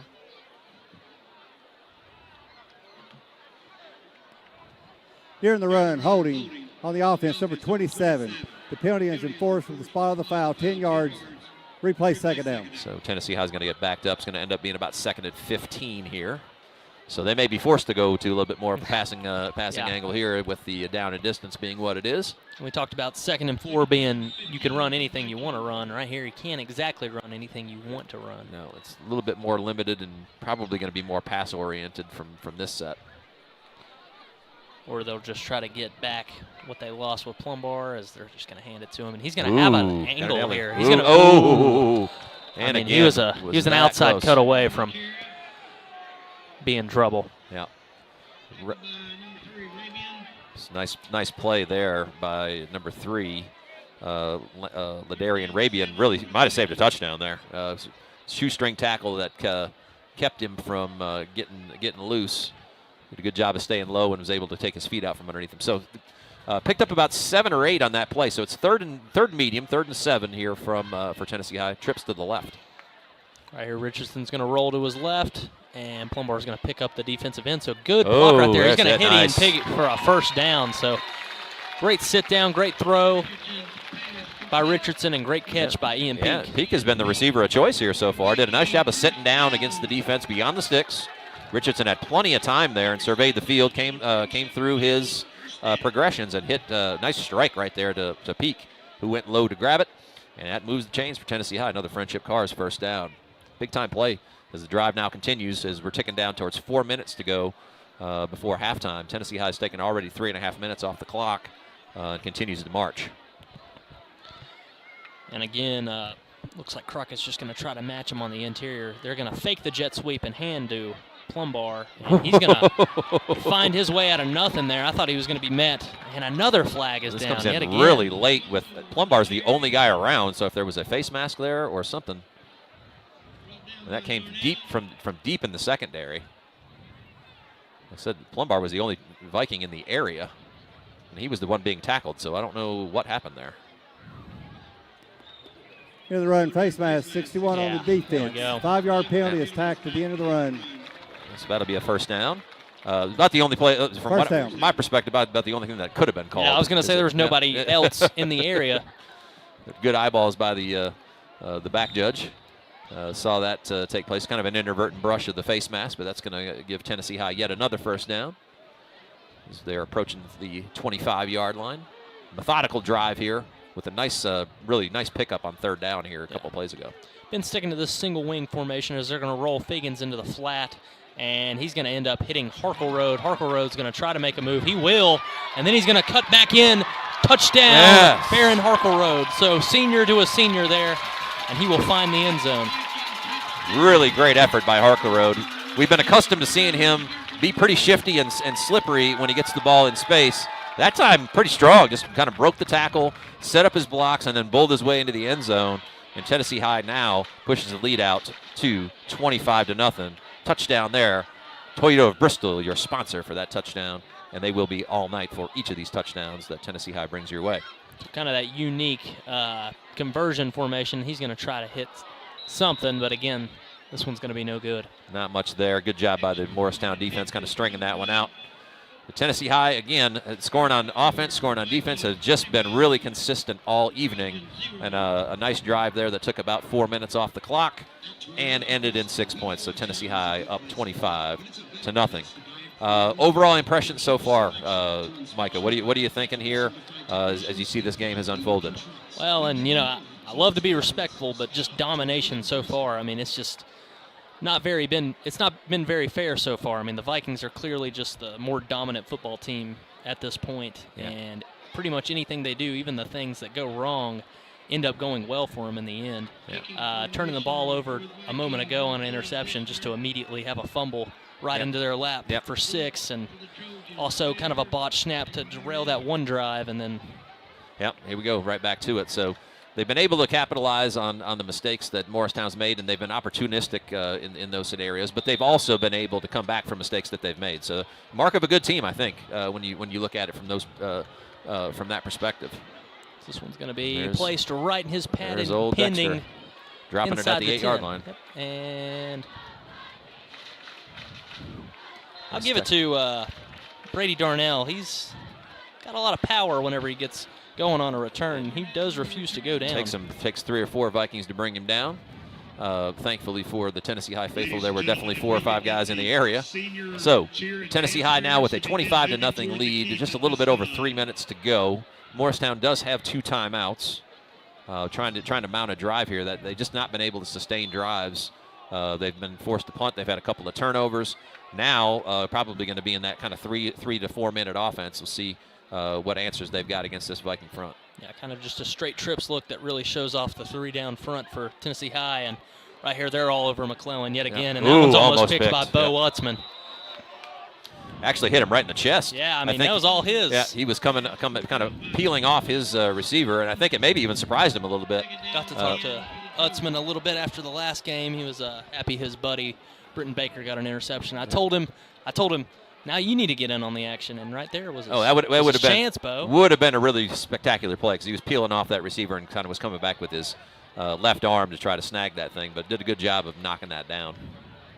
Right there, McClellan just going to hand him in row yet again, and he's going to try to power his way forward for a gain of about 5. So go back to the run after being pretty consistent with the pass so far. Third down, about 5, yep. They're going to talk this one over. So we're going to get a timeout for Morristown, keeping some time on the clock, see if they can get this 3rd down. We're going to step away for a minute. We'll be back here to bring you the next play here, Morristown West versus Tennessee High.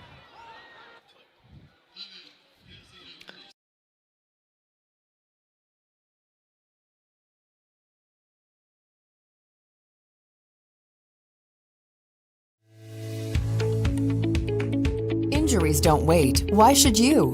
At Appalachian Orthopedics, we're proud to offer access to an orthopedic specialist whenever you need it. Simply walk into any of our orthopedic urgent care clinics, call for a same-day appointment, or connect with an orthopedic specialist 24/7, 365 days a year for free virtual support through OrthoCare Now. Learn more at AppalachianOrthopedics.com or scan the QR code. Under the lights of the Stone Castle, Viking pride shines. And Johnny Brusco's is proud to be part of every moment. From big wins to family dinners, it's where we come together.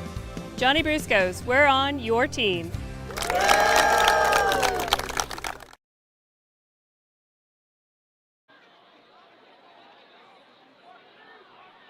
Welcome back to the Viking Sports Network. 3rd and 5 here for Morristown West from the 32-yard line.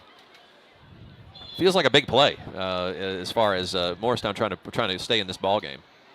Yeah, and I mean, this is pretty much do or die here, and they're going to try to hand him in row, and he's going to actually have a lane and a pretty good burst, but he is going to be tackled late at the end of this run by, looks like Baron Harkleroad is going to finally shoelace him down, but that was a good burst by Monroe, and hasn't been one to get many carries so far. Kind of, I think, caught Tennessee High in a situation where they thought the pass was going to be the play, and they sprung a quick draw play on him, and they picked up a nice 1st down. 4 wides here. Right here, McClellan is going to take a step back and try to hit a go ball right here, and he is going to catch it and move down inside the 15 here, down inside the red zone for the Trojans as they will complete a pass, and now they're, for the first time tonight, knocking on the door. Yeah, nice throw over the top, good timing. Harkleroad didn't quite get his head around quick enough because he was in decent position, but nice job high pointing the ball.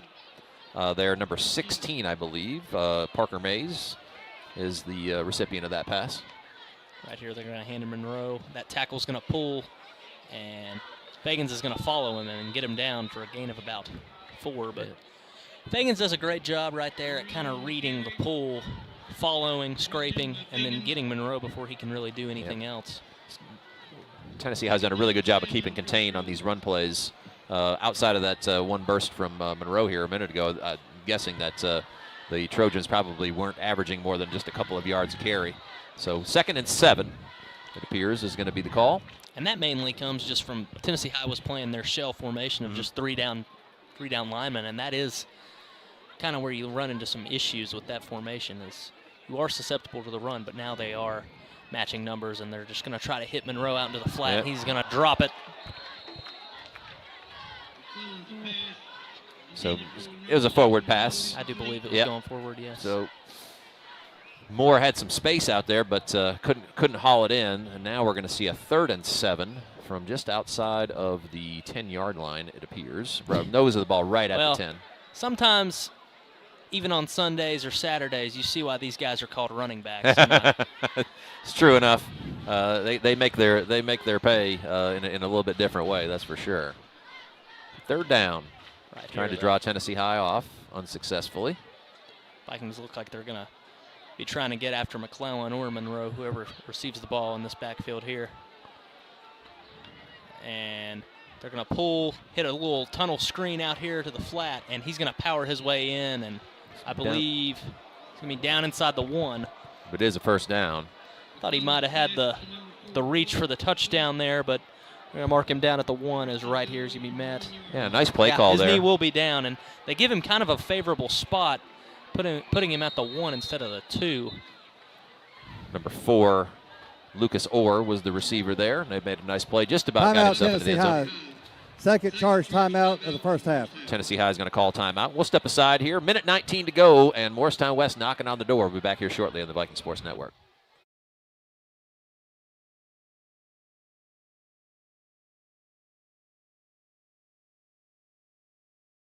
When second's making a play, short's got to cover. A winning insurance strategy doesn't rely on one person. Good hustle, good hustle. Communicate with your guys and make sure everyone's in the right coverage. It takes a team that knows its roles well, working together to provide an exceptional experience. Set the screen. You have to protect yourself. 1, 2, 3, Wildcat! At Shelter Insurance, you can count on our local agents and award-winning customer service to help you protect what matters most. See Shelter Agent Freddie Herkel Road in Johnson City today. Whatever you call it, at Toyota of Bristol, we got it. Whether you're looking for the hottest models or the latest rides, the perfect family adventurer or a road trip champion, it's all yours. Find your new Toyota from Toyota of Bristol today. We give you more. Welcome back to the Viking Sports Network. Morristown West 1st down. I'm going to call it the 1-yard line. Knocking on the door here for their first opportunity to put points on the board today. Yeah, kind of a double wing formation. They're going to trade into just try to get McClellan on the edge here. And he's he not is going to be tackled short.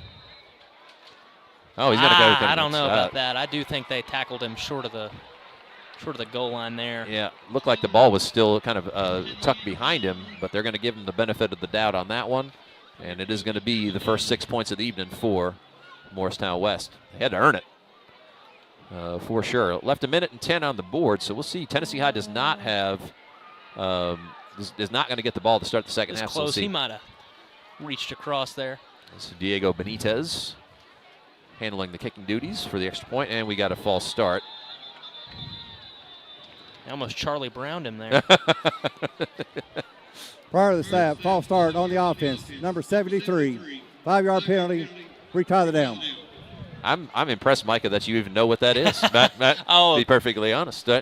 So we all take that in stride. I'll surprise you with all of our my media knowledge. All of our for someone my age. All the other Gen Xers in this room here. Quite impressed that you made that cultural reference there. Benitez is backed up 5 yards. Low snap. Right here. He's gonna put this one through. A good boot right there. Benitez knocks that through, and Morristown West with a nice drive.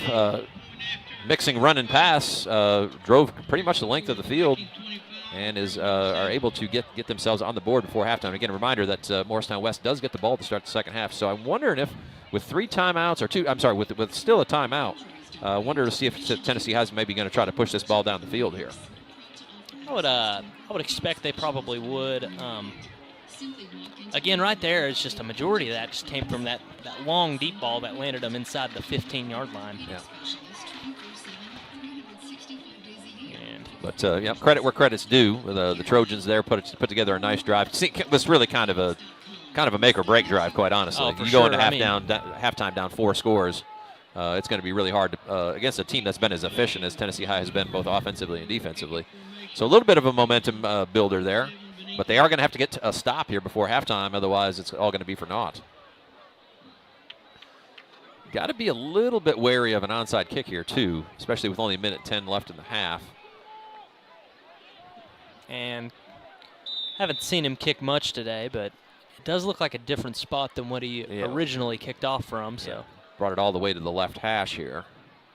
And right here, it does look like he's going to boot this one away to Baron Harkle Road. So again, he's going to bobble it, pick it back up, and run out to the left. He's going to try to huge burst after muffing that one, but gets the Vikings out to the 35-yard line. Yeah, they got, again, another play where just one more broken tackle, and he might have been on the other side of the 50.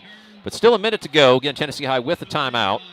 An opportunity here maybe to test the middle of the field. They have turned the ball over once this evening deep in their territory. But then, as Micah said, the next play was fumbled in the end zone. Tennessee High was able to recover it. So we'll see what the plan is. It is a 4-wide set, so it does look like they maybe want to push this thing down the field a little bit. Yeah, keeping Plumbar in the game. And it does look like Morristown West is going to try to match numbers. He's just going to hit this one down to Riley Price, who's going to get out of bounds. Go back to the really the line of run the clock. Here. Yeah. Tennessee High going to go to a hurry up here, as they're going to continue to wind that clock. Price did come back to the ball and kind of went out of bounds going back, so the clock is running.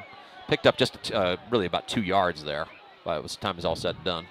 And Richardson's just going to try to hit a little screen to Plumbar, and the linebackers were there pretty quickly for the Trojans. And so, nothing doing there, so we're going to see a long, kind of third and 8. So tried a couple of quick passes to try to maybe get the drive going. One was complete for just a short gain, the second one incomplete. So now maybe you go a little more conservative here. I would anticipate a run right maybe here. Maybe just a run to see if you can pop one, but with only 34 seconds left, certainly don't want to see a turnover here. I mean, you give the ball to one, and there's always a chance, right? Mm-hmm. No doubt. We've seen that happen. Again, Morristown West just kind of in their simple 3-down defensive front. So really, not many numbers, but Richardson is going to drop back, and he's going to search, and this one is going to come back no matter what the call is. Looks like they are going to get a hold somewhere. It's a flag on the field. A little short pass there to Peak, who's been a pretty active receiver here this evening. Would have been his third catch of the evening. We'll see what the penalty's about. This wasn't really thrown in the area of offensive holding, so I'm not sure what the call is going to be. It's kind of thrown out in the flat. Here in the run, holding on the offense, number 7. There it is. 10-yard penalty from the previous spot. Replay third down. So I guess it was holding on the wide receiver out there. That's why it was dropped in the flat. So that's going to push the ball back, and I would venture to say that's probably going to put an end to this drive. It's Tennessee High with a 3-score lead, and now a third and very long. Probably going to be a discretion is the better part of valor scenario here. And it is going to look like they're going to go to a tighter formation. Even put in an extra blocker in Fagans. And they're just going to do the little jet sweep to Harkle Road, try to let him get the edge, and he's going to try to find something here, and he's going to go back across the field. He's going to pick up a block from Bo Utzman, and he's going to pick up the first down and get out of bounds. Really nice creative play. Great movement by Baron Harkle Road. Nice creative play there by Harkle Road.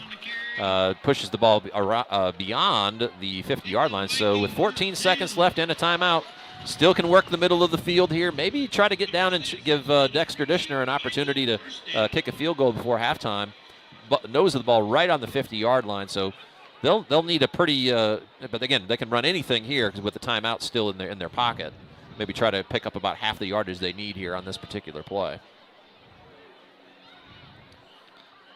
Right here, they'll motion over Bo Utzman, kind of fake that jet toss, and Richardson's just going to try to find something, and he's just going to roll out of bounds. Yeah, nothing really there. The clock didn't run, so not sure what. Still 14 seconds on the clock. They're going to have to adjust that. Richardson ended up running for a loss of 2 there. So technically, that's going to go down as a sack. Number 4, Lucas Orr was going to be credited with that. Looked like he was chasing Richardson to the sideline. Please reset the game clock to 7 seconds. The clock And did okay, not looks start like on a that 7 play. second Reset the runoff game clock there. to 7 seconds. Yeah, that seems about right. Tennessee High now Thank with a you. second and about 12 on their side of the 50-yard line. So Morristown West, they haven't backed up really yet. And right there, Richardson's just going to try to take a shot down the field. He's got him. Yep. But There's a pass interference call. Yep. there you go. Move this one even closer. It's going to be 15 yards and put this ball right around inside the 40. Intended for number 19, Harper Road, incomplete, flag on the play.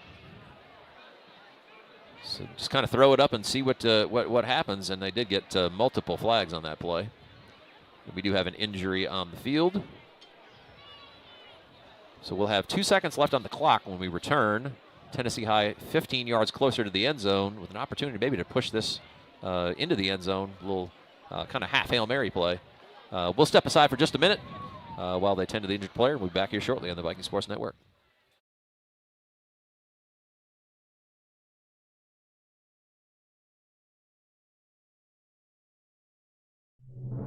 The Robinette Company supports Viking athletics. We are one of the Tri-Cities' premier manufacturing companies with over 400 skilled and dedicated employees. Just like the Viking athletes, training, dedication, and teamwork are the cornerstones of our success. We supply flexible packaging to many of our nation's finest products, such as Moon Pie, Royal Oak Charcoal, Pillsbury, King Arthur Flour, Great Value, Food Club, and many others. Join our winning team and apply online at therobinettecompany.com. An equal opportunity employer. Go Vikings! Welcome back to the Viking Sports Network. It's going to be first down for Tennessee High inside the 40-yard line, but with only 2 seconds left on the clock. Not a whole lot that you can do other here than try to get this, maybe get a heave to the end zone. Again, another opportunity maybe to draw a PI and a situation there where you might be able to kick a field goal. But we'll see what Tennessee High cooks up here. Kind of a stacked situation to the right, and then a single wide receiver to the left. So it looks like they are going to roll Richardson, give him a little bit more room, but Morristown West is going to get to him quick. He's going to take a back step and just throw this one out of bounds and take the half. So Tennessee High, after 2 quarters here, we have halftime on senior night at the Stone Castle. Strong first half performance. 2 scores by the offense, 2 scores by the defense, and Tennessee High leads Morristown West 25-7 going into half. We will be back here after about 20 minutes to bring you second half action on the Viking Sports Network. Stick with us. Tennessee High's last home game of the regular season.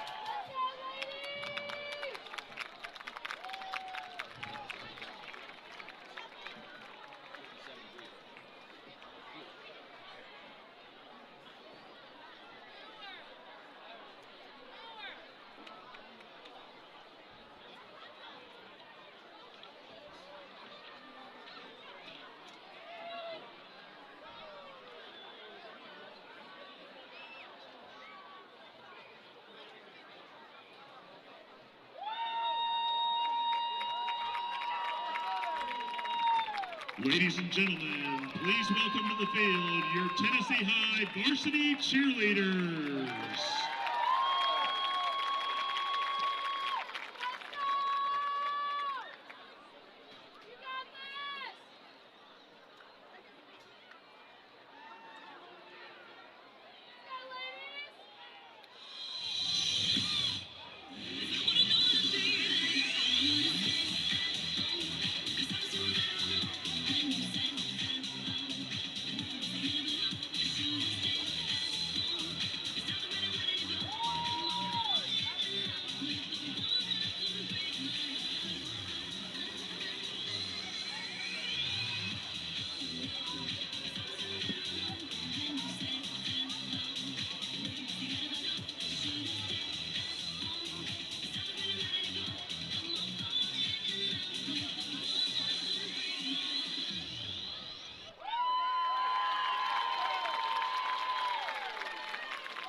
Let's hear it one more time for your varsity cheerleaders.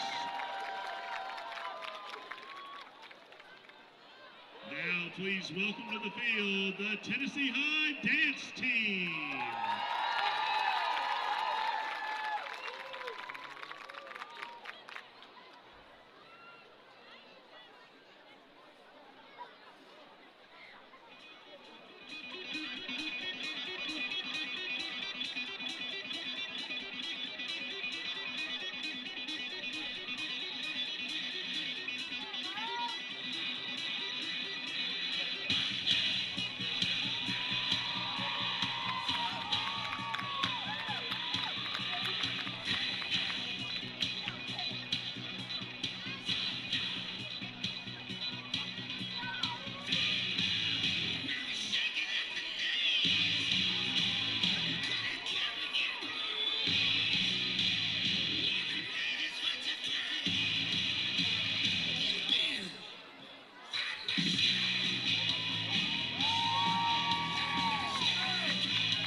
Tennessee High Dance Team.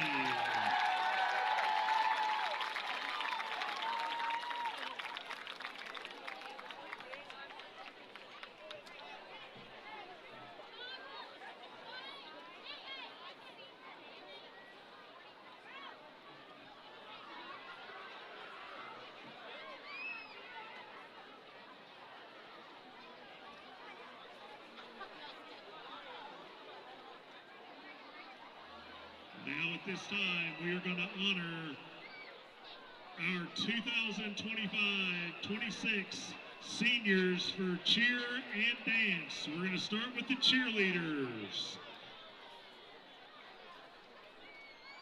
Our first senior is Abby Collins.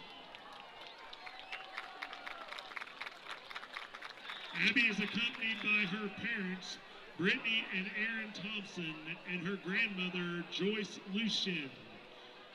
Abby's favorite memory is going to her first UCA camp in Florida sophomore year and experiencing it as a team.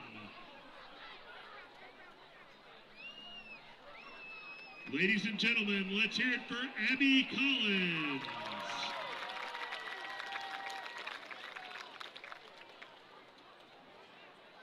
Our next senior is Ava Lira. Ava's accompanied by her mother, Sasha Soto, her father, Kane Fuqua, her brother, Kai Fuqua, and grandfather, Miguel Soto. Ava says that her favorite memory is attending her first UCA camp and bonding with some of the girls at night in their rooms. Ladies and gentlemen, let's hear it for Ava Lira.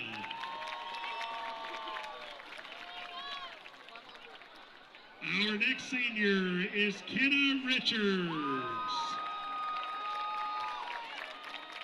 Kenna is accompanied by her parents, Michael and Annie Carter, her sisters, Camden, Brooklyn, and Caroline. Kenna says that her favorite memory is going to cheer camp with her team, receiving the All-American Award, and getting ready for Friday Night Lights with her best friends. Let's hear it for Kenna Richards. And our final senior cheerleader is Addison Thomas. Addison is accompanied by her parents, Melissa and Justin Thomas. Addison says that her favorite memory is the All-American trip to Disney with some of her teammates last year.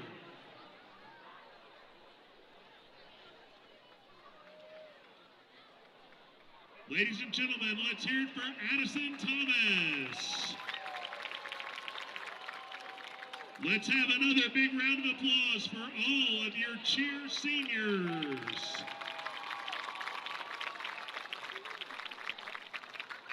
And now we'll introduce our senior members of the Tennessee High Dance Team.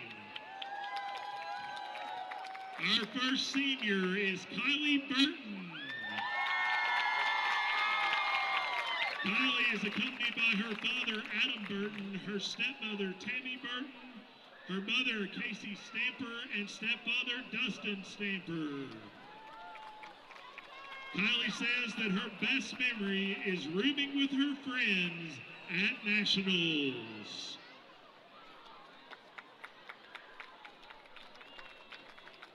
Ladies and gentlemen, Kylie Burton.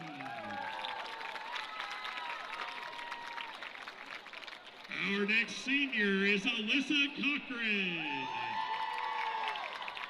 Alyssa is accompanied by her parents, David and Stella Cochran, and her sister, Abby. Alyssa says that her favorite memory of dance is performing at football games with the team.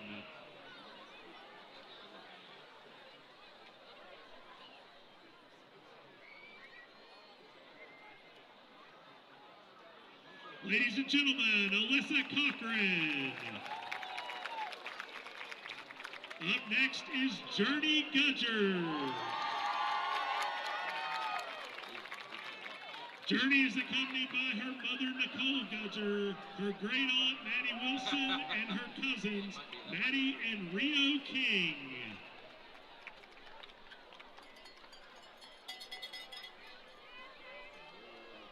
Journey says that her favorite memory is team bonding dinners.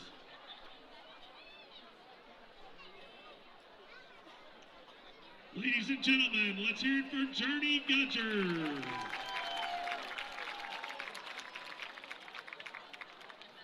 Our next senior is Addison Hale.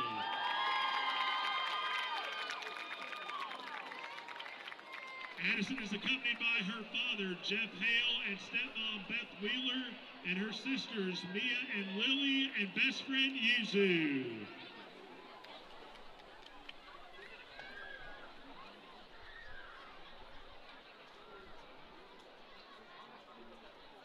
Addison says that her favorite memory are team get-togethers and talking too much. Let's hear it for Addison Hale.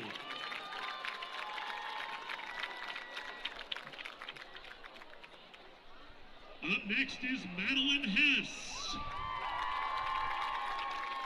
Madeline is accompanied by her parents, Jared and Amanda Hess, her brother Noah and sister Emma, and her grandmother, Fayre Meadows.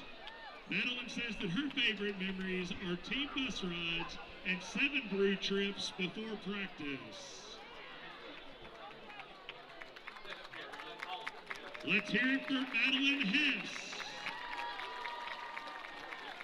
And our final dance senior is Chloe Witt.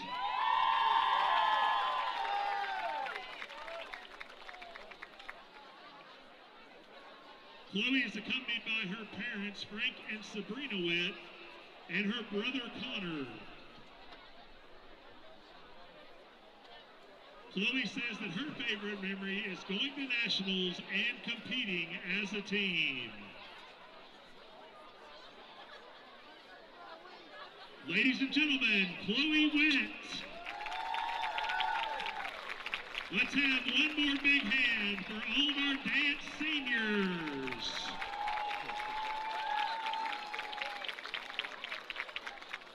And finally, let's get one big hand for all of our seniors that have been recognized tonight. Thank you guys for all of your time and dedication to Tennessee High Athletics.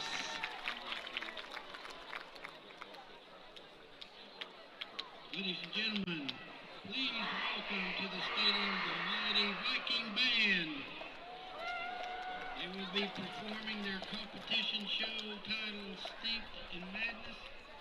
Song selections include Mad World, Toxicity, Waltz Number 2, and Hand Me My Shovel. Soloists are Shelby Benning and Jackson Lemons. The mighty Viking Band is under the field direction of Drum Major Asteria Cadella and co-drum major Piper Chapel. Brass captain is Luke Kicks. Woodwind captain is Shelby Benning. Percussion captain is Maddie Davis. Color guard captains are J.C. McMurray, Jackson Lemons, and Kristen Davis. Band staff includes Director Kerry Mitchell, Assistant Director Spencer Finch, Assistant Director Michael King, color guard instructors Taylor Duncan and Jocelyn Wallen. Brass instructor Wesley McGrew, woodwind instructor Braden Gillen, drum major and visual instructor Ashley Kaplan.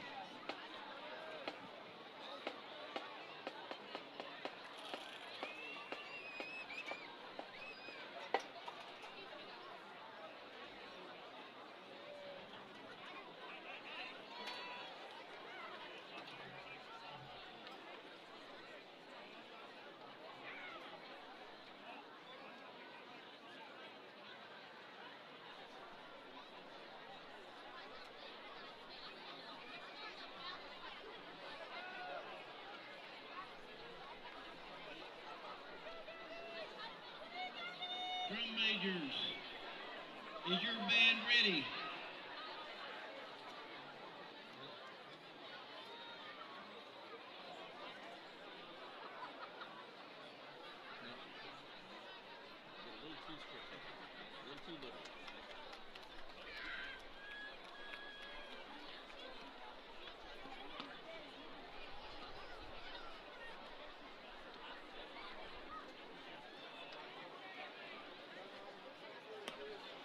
take the field for exhibition.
Thank you, band, for a wonderful season.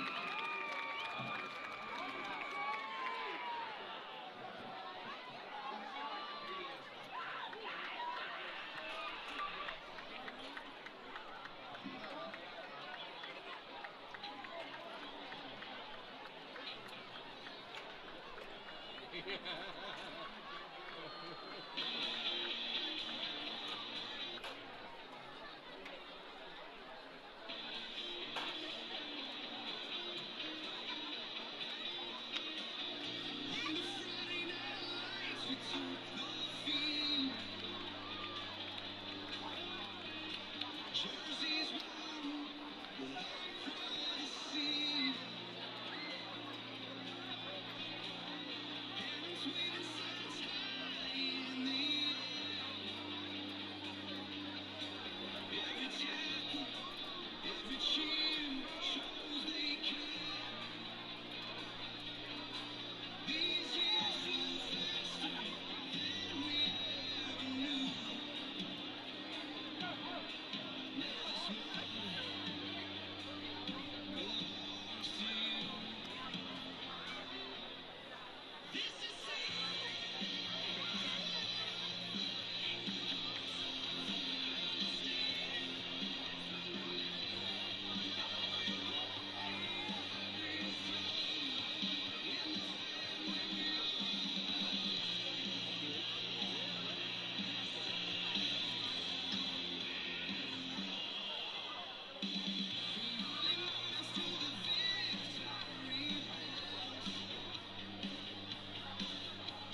second half.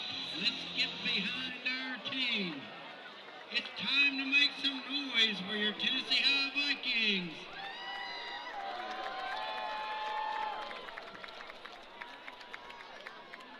And student section, it's time for Johnny Briscoe's Scream for Pizza.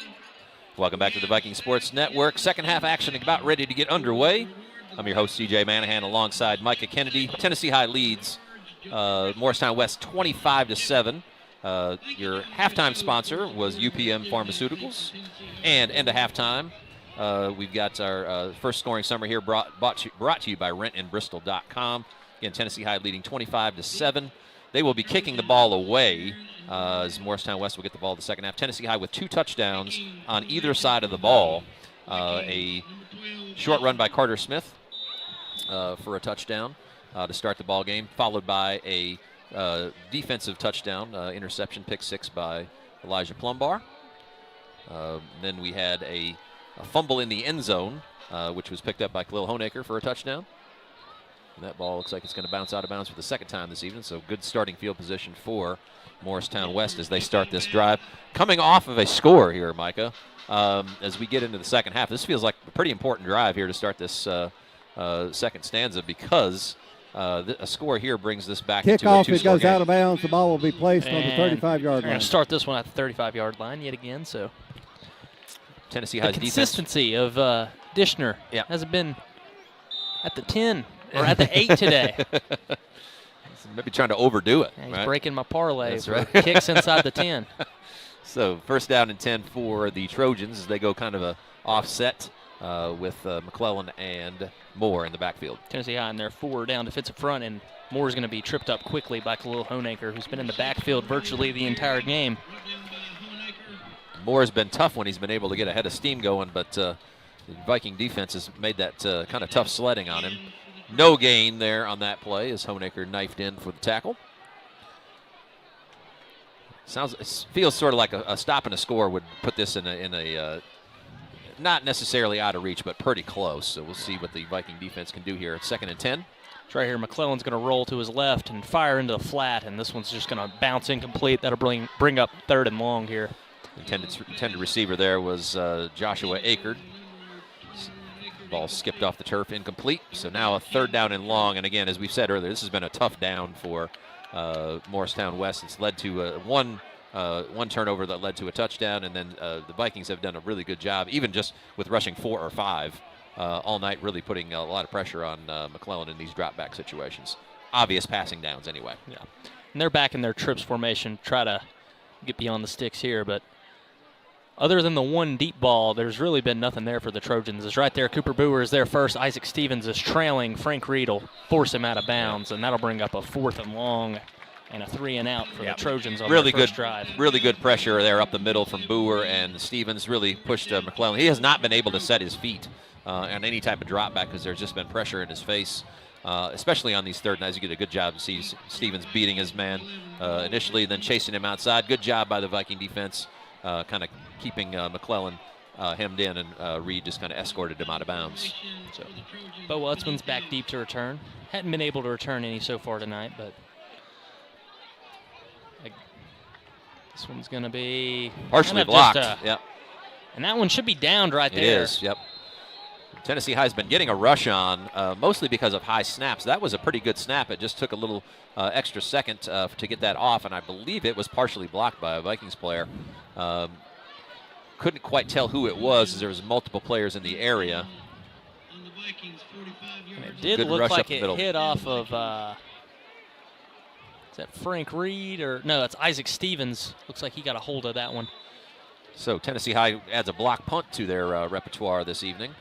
Special teams, again, coming up big as Tennessee High takes over in Morristown West territory at the 45-yard line. Elijah Plumbar is going to trade over, get the first carry of this second half, and he's going to burst forward and get tripped up right there. But he's going to gain about another 7 or 8 yards there. Compliments to the Viking offensive line there, because that was kind of a rough handoff, and Plumbar had to kind of gather himself, but was able to take advantage of that good blocking up front. Yeah, squirted through. Great block by that right guard.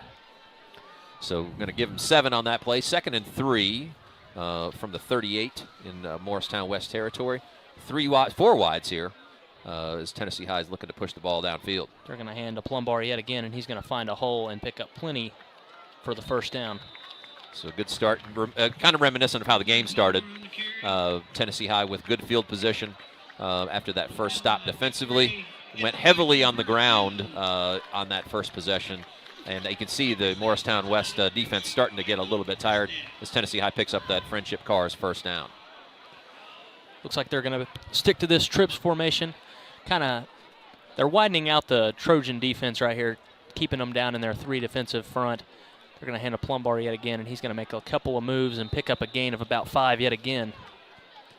Certainly been Elijah's most active game so far. Oh, for sure. He worked himself back through from injury late last season. He's definitely looking fresh. His cuts are very sharp, and his burst is definitely there. Maybe even more so than I saw last year, where the straight line speed, once he got into the secondary, was definitely there. But he's running with purpose, low to the ground, and he's he's picking up chunks 5, 6, 7 yards every time he touches the ball. And I would certainly say he's running with more power, as right here he's going to get the gain yet again, and he's going to break a couple of tackles. Looks like they grabbed a little bit of the face mask. That's going to add on to the end of this run. They're going to be down inside the 5. So Tennessee High is going to have a 1st and goal, as their offensive line is really kind of starting to take charge. They've played well all night, but on this drive especially, after halftime, an opportunity to come out fresh, and they have been knocking the defensive front of Morristown West off the ball consistently. Personal foul, face mask defense, number 15. The penalty is half the distance to the goal, first down. So Tennessee is going to have 1st and goal on about the 5-yard line, just inside the 5-yard line. Actually, they're going to call it the 4. An opportunity to expand the lead as Tennessee High trying to kind of put their foot on the gas here in the 3rd quarter and try to push this lead out to insurmountable levels. Yeah, and I would almost guarantee they're just going to try to punch this one in with Elijah Plumbar, and that is just that. He's going to walk into the end zone. So that one was all Elijah Plumbar on that drive, and he'll add to his scoring tonight after his pick 6. He runs the Vikings all the way down into the end zone on that drive. It's a nice luxury when you can just kind of ride your star running back all the way down the field. But again, compliments to the offensive line there as well. Really moved the Trojans off the ball, established that sort of physical dominance up front. Tennessee High now 31-7 with the extra point upcoming. I've learned in my years that when in doubt, 1 is usually the answer. Yeah, there you go. There you go. And Dishner delivers that one to push up the lead up to 32-7, and Tennessee High comes out, gets a quick stop defensively, and then marches straight down the field after a block punt. Punt was deflected. Tennessee High took over in Morristown territory and summarily rode Elijah Plumbar all the way down the field and into the end zone. So his 2nd score of the night, 1 on each side of the ball, as you said. Tennessee High now in a really good position, up 25 points, 32-7, with just a few minutes off the clock here in the 3rd quarter. Dishner's going to line it up, ready to boot it away. The odds say that this one's going to land right around the 8-yard line. Right. I hope so. I believe that's correct. If we're playing odds here, put it at minus 250. Plus or minus 250. Going to go minus 250 on this one. Just for all the fans watching at home, we're not really betting on Dexter Dishner's ability to put this. This is all theoretical, people. Right? And oh man, look at this! Look at this! Oh, it's within range. Yeah. Oh, nice hit right there by Carter Smith is going to meet him early.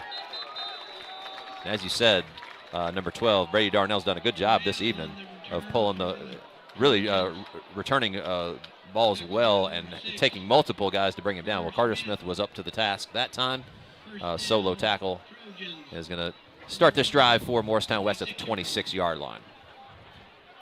Nice hit there by Smith. Got himself good and squared up. Used that momentum and was able to pull Darnell down to the turf. Tennessee High, as we said, up 25 points here. Morristown getting their 2nd drive of the 3rd quarter, and they're going to spread it out with 4 wides. And it looks like they're going to go with Bobby Fair in the backfield. I believe he started the game. They're going to give him the ball, but Lord, I mean, again, Ben Stokes could have taken the handoff there. So this interior for the Vikings has really just been working Morristown West all game long. Yeah, if you matched them up just in the parking lot, you'd say that Morristown West would have a pretty heavy size advantage, and you might be surprised Tennessee High's defensive line, not stout, but extremely quick. Well, one thing I'm seeing just on the interior game so far is right here McClellan's going to roll to his weak side, and again, he is just hemmed in yet again. It's just active hands on the interior. The Vikings are just getting their hands up way quicker and getting off blocks at such an accelerated rate that Morristown West really just doesn't know what's hitting them. Yeah. So this is going to lead to another 3rd and long, and that team speed definitely showed up on that play. Honecker was not fooled by anything that was going on there and got an assist from Fagans. And we now got a 3rd and 13 from the 23-yard line. This has been real trouble area for the Trojans this evening. Yeah. As right here, McClellan's just going to drop back, try to hit a little comeback route on Harkle Road, and that one's incomplete. This will bring up a 4th and long. So yeah, it would have been short of the first down there regardless. So now puts not really much Morristown can do other than punt this away deep in their territory. The Tennessee High defense has just been really hard to move the ball against. Outside of that one drive where they got a nice run and a kind of a longer pass, kind of back shoulder throw downfield, there just hasn't been much going on the Trojan side of the ball offensively. So Bo Wetzman's going to be right there to receive this ball right about the 50-yard line. So Tennessee High does have an opportunity for excellent field position on this drive as well. And they've been close to blocking several of these. And that one's going to go straight over his head, and he's going to fall on it inside of the 5. So this is, we're looking at accelerated clock range if the Vikings punch in another one. Absolutely. As Tennessee High looks to continue to extend this lead. That's been an issue all night. The first two plays in punt formation, the snap was high. Benitez did a good job of bringing it down and getting rid of it. That one was just a little bit, he couldn't handle that one over the top of his head. Really didn't have any other play other than to fall on the ball. So Tennessee High takes over at their 3-yard line, 1st and 10. They'll bring out Knox Kazee in this kind of power formation here. And he's just going to look to try to take this one up the middle. And he's in. He's going to be in for the 5th game in a row, I believe. Yep. Knox Kazee, the designated running quarterback, and for good reason. His results have been they've been hard to deny. Pretty much every time he's had the ball in that situation, he's put points on the board. So nice, what a luxury to have to be able to bring him off the bench and play that running quarterback role. So that's a quick drive of about, 1.5 seconds, right? Now Tennessee High takes a what could be, after this kick, which looks like that one's wide and no good. So if you had one thing to complain about this evening, it was the kicking game has been a little bit shaky. Well, but extra points in general have been shaky in this one. But outside of that, not a whole lot to complain about as Tennessee High now takes a 31-point lead with 8 minutes and 14 seconds to go here in the 3rd quarter. So, again, you don't look a gift horse in the mouth, but Tennessee High had a couple of opportunities just kind of handed to him here this evening. One on a fumble in the end zone that they just simply covered, and this one a fumble off a punt snap that ended up just dropping at the 3-yard line. So, I mean, you don't, like I said, you don't have any issues with that, but you better take advantage of them when you get them, and Tennessee High has been able to do that all night long. Let's see where this one's going to land. Yeah. Because again, I think this one lands at the 8. For the 5th game in a row, Dester's right leg has been getting a workout. Yeah. So we'll see what he's got in store for us here. I'm sure he'll have to ice it at the end of this one. And right there, kind of been more consistent with the 12 in this one, as Dane Music is tracking, but ends up getting hit by his own man. And Ian Peak is finally going to force him out along with Baron Harkle Road. Yeah, the return there for Darnell was helped out by a couple of Viking players running into each other there. It happens from time to time. Nice return there by Darnell. This is where the first down for Morristown West will take place. It's about going to mark it at about the 38-yard line, so a nice return. And West comes out with Moore and McClellan in the backfield, as we've seen. Tennessee High's defense gets set. Kind of the first time they've gone to this single wing formation since the first drive, which was more run-oriented, but as has been seen ever since the Trojans got down, they've tried to come back through the air. So right here, they're going to hand it to Monroe yet again. He's just got nothing going for him yet again. He's brought down early by, looks like Cannon Stolnicker in on that tackle. Yeah, Stolnicker, another two-way player, guy that we'll see carry the ball from time to time. I'm guessing he'll probably get some reps here before the night is over on the offensive side. Not much of a gain there, maybe a half a yard as we go to 2nd and 10. Sticking to this single wing formation, they're going to try to roll McClellan out to the right and just hit a simple flat route, and Bo Wutzman is there, followed by Dane Music to bring him down. Nice job. Gain of about 8 right there, so it's about the biggest positive other than the deep ball before the end of the first half. Yep. 6 or 7 yard gain. 3rd and short here for Morristown West. I'm going to call it 3rd and 2, I believe. Opportunity to move the chains. But against this defensive front for Tennessee High has just been really stingy this evening. Yeah. Staying true to this single wing formation, as they're going to hand the ball off yet again, and he's finally going to have a little bit of a burst and pick up enough for the first down, but Frank Reed will make the tackle after he picks up enough for the first down. 3 yard gains enough to move the chains. Really nice tackle there by Reed in space. If he breaks that tackle, he's probably still running. That was a solid burst early by Bobby Fair. I thought he was going to get a lot more out of that than what he ended up getting, but again, great tackle by Frank Reed.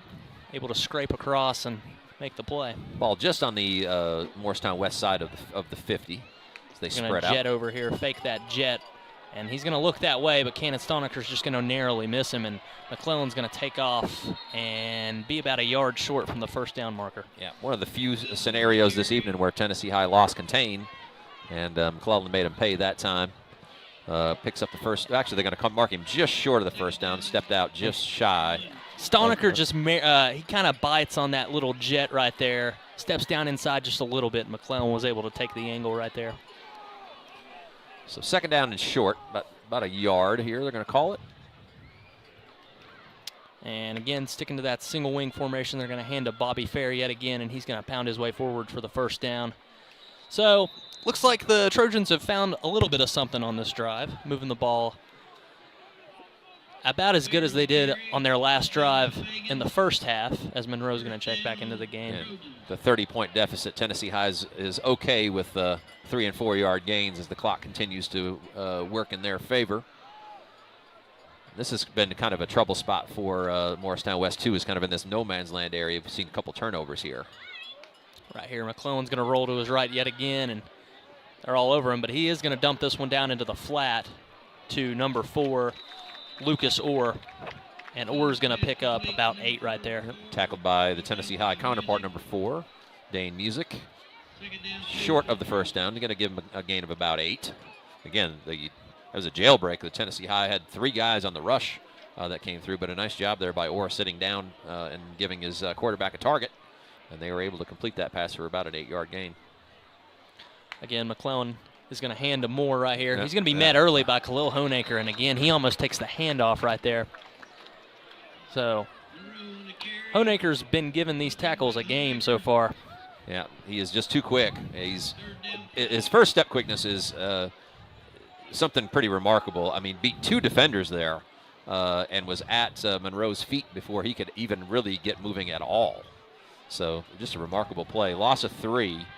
3rd and 5 with 4 wides. Let's see what Morristown West tries to do here in that kind of 3rd and medium. They're going to try to first draw the Vikings off sides, kind of get a little bit of cheap yards, and then McClellan's going to try to change up the play a little bit. And he's going to end up handing to Monroe, who has a little bit of an angle right here to the left, and he's going to pick up enough for the first.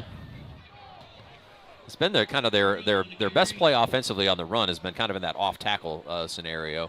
When they can get a hat on a hat, they've been able to make a couple of plays to the perimeter. It's just been hard to come by because Tennessee High's been in the backfield most of the night. But they do pick up a first down there. We're at 3 minutes to go here in the 3rd quarter. First down and 10 for Morristown West. And I would agree, their best game has been kind of spreading out and getting an outside run as McClellan's going to drop back again, and Honaker is fastly tracking, and he's going to fire this ball down to the corner of the end zone, but it's going to fall incomplete. A kind of a decent-looking kind of throwaway down the field. You know, put it in a spot where only his guy could get it, but was not really in a position to make that play. So 2nd down and 10 from that same spot, 26-yard line. Tennessee High, again, getting good pressure up front, making McClellan's life miserable as far as getting the ball out on time. Morristown West is going to stick to this trips formation, and McClellan's going to drop back. It looked like the back almost left a little bit early there, as right there McClellan's just going to tuck it. He's going to have enough for the first down and then duck out of bounds shortly after. Took a pretty good shot there by Preston Fegans, and that's not one you want to take a shot from. Yeah. Caught him just inside with 1 foot still in bounds. But a nice move there by McClellan. Again, Tennessee High losing contain on a couple of these rushes. They're getting up the field so quickly that give McClellan credit. He's been able to get outside. And again, nice hit right there by Fagans. He's still in bounds. And, you know, for as much as he's been pressured today, he really hasn't been sacked all that much. As right here, he's just going to try to sidearm one out to the flat for a screen. But Peak and Music are going to be there very quickly and get it for about a loss of 2. They ran that play successfully in the first half and picked up yardage down to about the 1 yard line from this kind of very spot. That time Tennessee High snuffed it out. Music and Peak were both there, and nowhere for Orr to go. So second down and about 12. They can still get a first down inside the 5 yard line. And they're still sticking to this trips formation here, trying to widen out the Viking defensive front and give McClellan a little bit more time. As right here, McClellan's going to back up yet again and just sail on the swing pass to the running back. Frank Reed came in quickly on the blitz and forced that ball out fast. Fair was there in the flat, but there was 2 or 3 Vikings defenders there, so I'm not sure how much yardage he would have picked up here, even if he'd have caught the ball. So this puts Morristown West in that third and long again. Got to think that there's 2 plays here. This is 4 down territory almost certainly, but definitely that long third down has been a problem spot. They've really been trying to ride out this trips formation. As right here, they are going to hand it to Bobby Fair, and he's going to try to get the corner here. He's going to make a cut, and the Trojans are back on the board. A nice call there.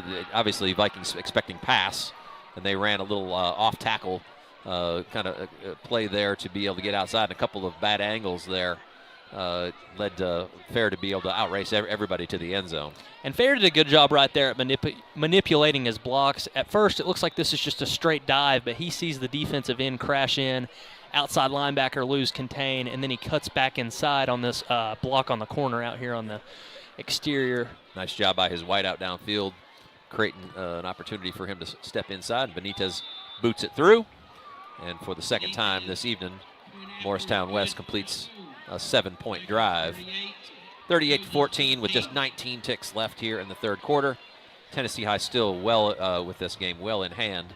But a nice drive there by Morristown West. Good mix of run and pass, and we're able to take advantage of some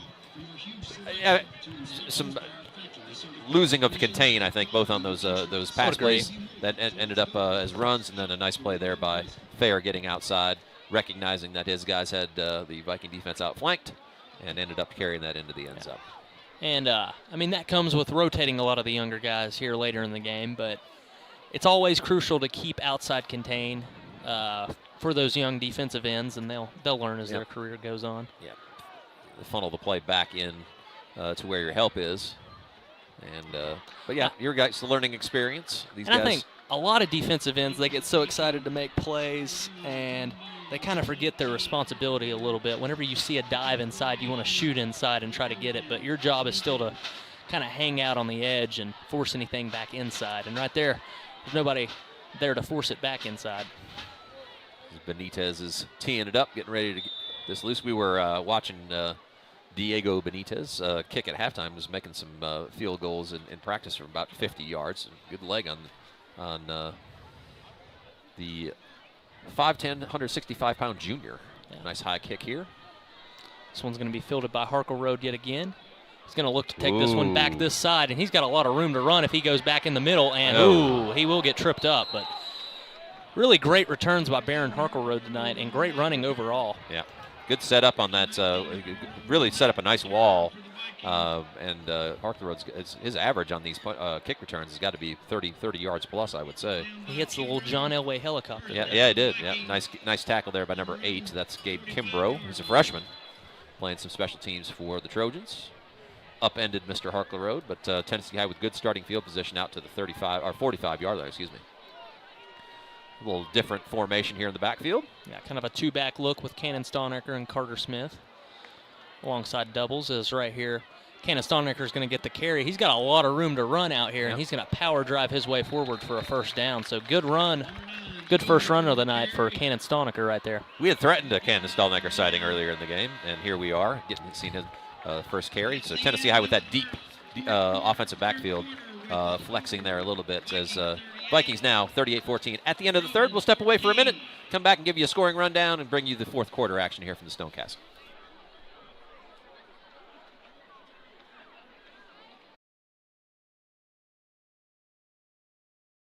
At Toyota Bristol, we know our town is a good place to live, but it's a better place to buy a pre-owned car. From our huge selection to inspections by our factory-certified technicians and quality you can trust. We give you more, so let's go places. Shop Toyota of Bristol. When second's making a play, short's got to cover. A winning insurance strategy doesn't rely on one person. Good hustle, good hustle. Communicate with your guys and make sure everyone's in the right coverage. It takes a team that knows its roles well, working together to provide an exceptional experience. Set the screen. You have to protect yourself. 1, 2, 3, Wildcat! At Shelter Insurance, you can count on our local agents and award-winning customer service to help you protect what matters most. See Shelter Agent Freddie Herkel Road in Johnson City today.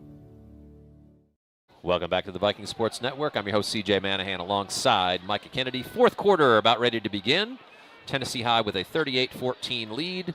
Third quarter scoring summary brought to you by Freddie Harkleroad's Shelter Insurance. As Tennessee High continues this drive. As right here, Richardson's going to just take the botch snap out of bounds.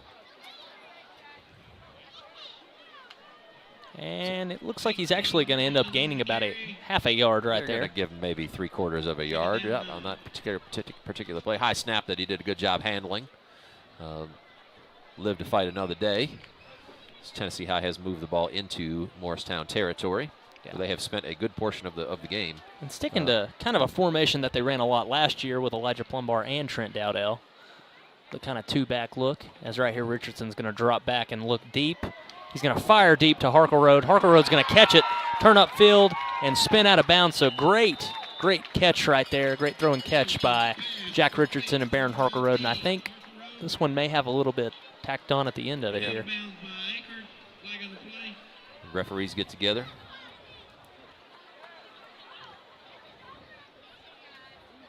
So it's going to be, I think it'll be one of those where it's pass interference, but they're probably going to decline it and just take the play. Holding on the defense, number hold. 3. Yeah, okay. Penalty is declined, first down. Yeah, really nice ball there by Richardson, too. Kind of knew whether he knew he had a free play or not, he put that right up in an area where Harkleroad could come back and get it.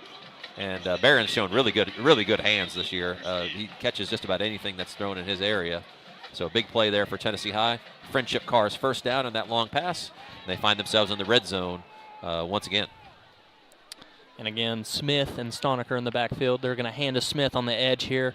Try to get Stonecker out on the edge to block for him. And he's going to have the angle, but he's going to be down inside the 5. Looks like they're going to mark him down at the 3-yard line. So good run by Carter Smith, who started the scoring off tonight. Really good burst there around the edge. Once he made up his mind and he saw that green out in front of him, he hit that edge quickly. Came down with some force. Got himself inside the 5-yard line, picked up a first down, so it's 1st and goal for Tennessee High. And we do have an injured player, but he's off the playing surface, so I don't know if we're going to see a referee's timeout or not here. Haven't seen any signal yet, but looks like the players are leaving the field. So we'll step aside for just a minute as they tend to the injured player. We'll be back here shortly on the Viking Sports Network.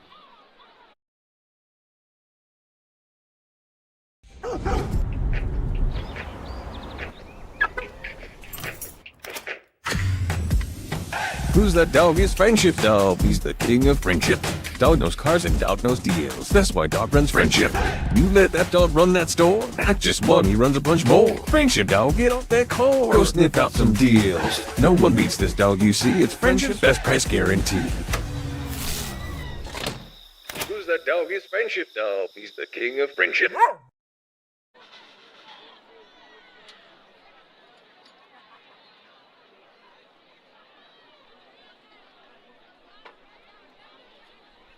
Welcome back to the Viking Sports Network. Tennessee High inside the 5-yard line. Opportunity here at 1st and goal to expand the lead. As they're going to hand a Cannon Stoniker up the middle. He's going to try to power his way forward. And it looks like he's going to be down right at the 1. He's going to pick up another yard there as the clock continues to tick. So we're just into the beginning of the 4th quarter.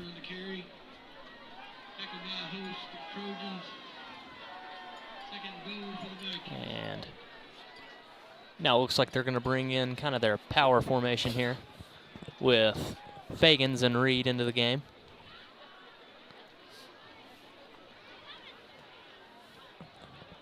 Richards is going to stay in for this play. Knox, because he's always a threat to be in the ballgame under these circumstances, right? They're going to go single wing with Preston Fagans, and Cannon Stoniker will walk into the end zone, so always happy to see that young man do well. Seemed determined to get him an opportunity to get in the end zone here this evening. He's earned that with his play throughout the year. Hard-running guy. Again, that depth in the Viking backfield continues to shine as they now push the lead out to 44-14 with an extra point upcoming. Haven't had the most success on extra points so far in this one. See if Dexter can straighten this one out.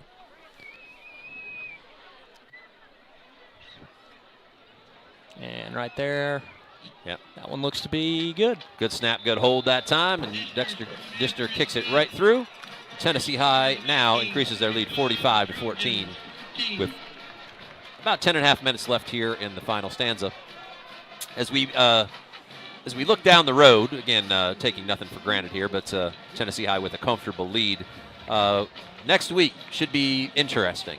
A trip on the road to Sevier County, who I know is ranked in the top 5 in the state, may have at the 5A level the best. Certainly got to be one of the top quarterbacks in that particular group. I mean, looking at a team like Sevier County who beat Greenville earlier this year, that's an accomplishment in itself. But should be an interesting test for Tennessee High. Know that they can put the ball in the air. But also had a couple of pretty solid running backs last year, as I remember. So a big challenge for the Vikings on the road next week. And I hate to open any wounds, but I believe their quarterback set a school record against us last year for touchdown passes. So it's definitely one to look forward to. Yeah. So we'll see what Tennessee High has in order. Obviously continuing to get better every week. Haven't really had a close game since the Science Hill game, but that's not really a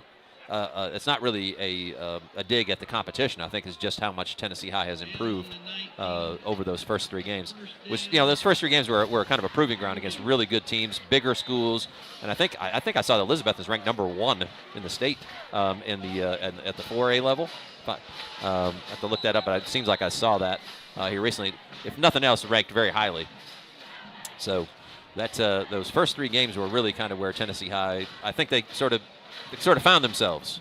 And then once we got outside of that, Tennessee High first charge timeout. The rest of the season has rolled very, very well. So we're going to see a timeout here. We'll step aside. Timeouts again brought to you by Johnny Brusco's New York Style Pizza. We'll be back here shortly on the Viking Sports Network. Under the lights of the Stone Castle, Viking pride shines. And Johnny Brusco's is proud to be part of every moment. From big wins to family dinners, it's where we come together. Johnny Brusco's, we're on your team.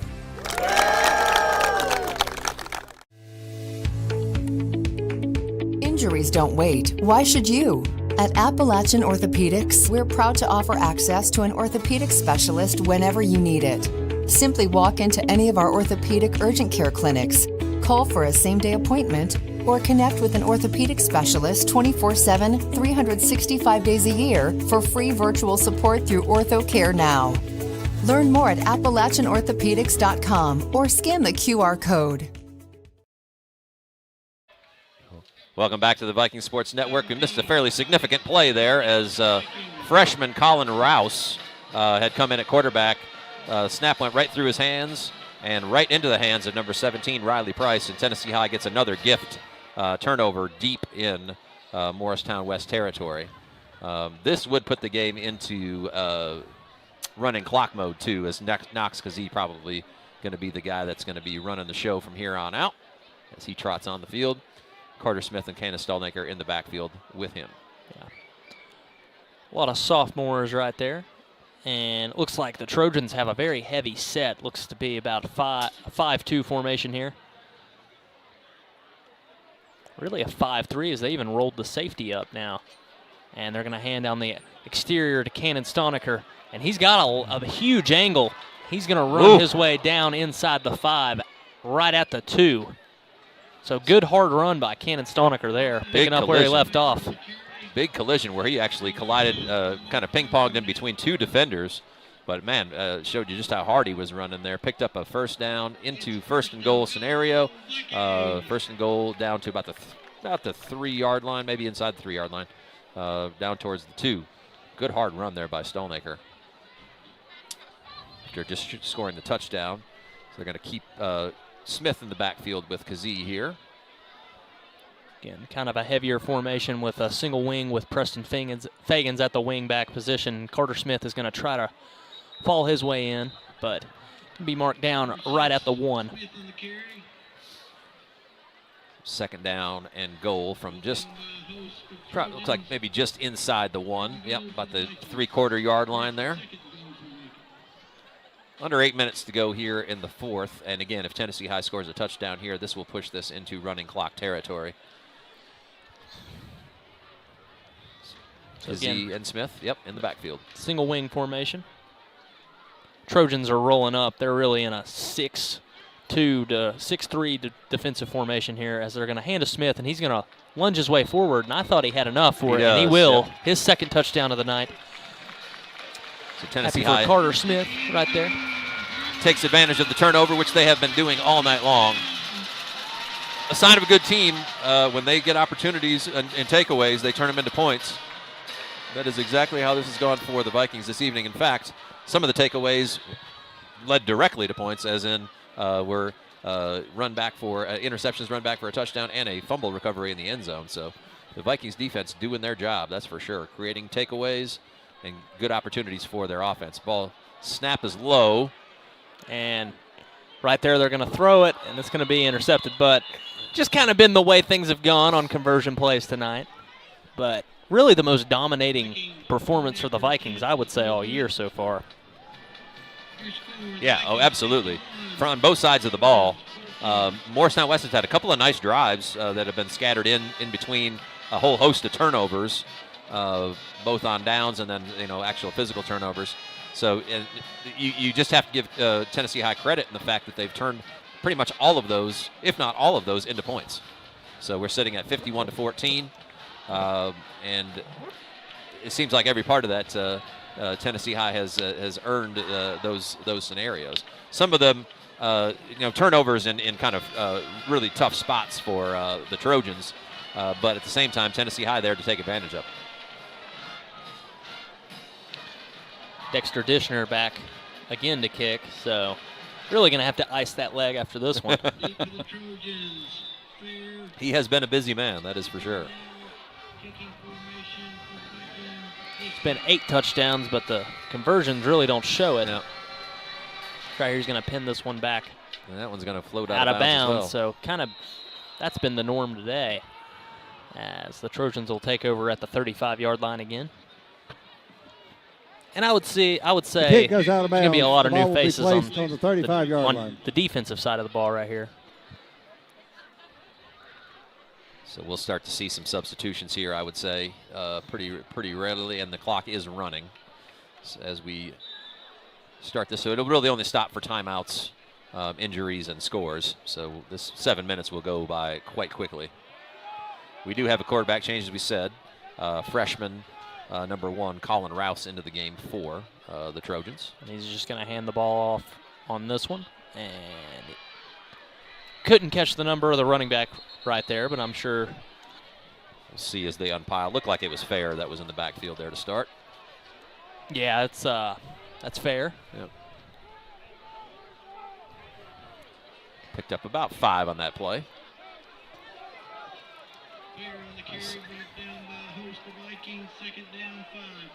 Start to see some defensive subs into the game for the Vikings. Number 24, Graham Bailey, here playing corner close to us. Max Holt, I also see in the ball game as well. Right there, Fair's going to get the handoff yet again. He's going to fight his way forward for about 2 yards. Stacked up in there by the aforementioned Max Holt.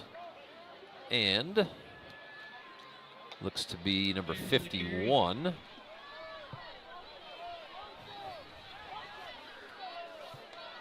Which is escaping us at the moment as far as that's concerned. We'll try to get a name for that individual playing some linebacker here. As right here, he's going to pull and pick up the first down. Yep. Good piece of ball handling there by Rouse, run out of bounds by Brent Baker. See number 7, Heath Swaggerty, into the game as well on defense. Number 23, Lucas Schaefer, into the ball game. Saw number 62, Josiah Beidelman, who's senior here this evening, getting some run at the nose tackle position.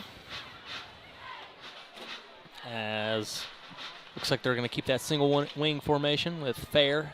Actually, apologies, that's not Fair. That is number 8, Gabe Kimbrough.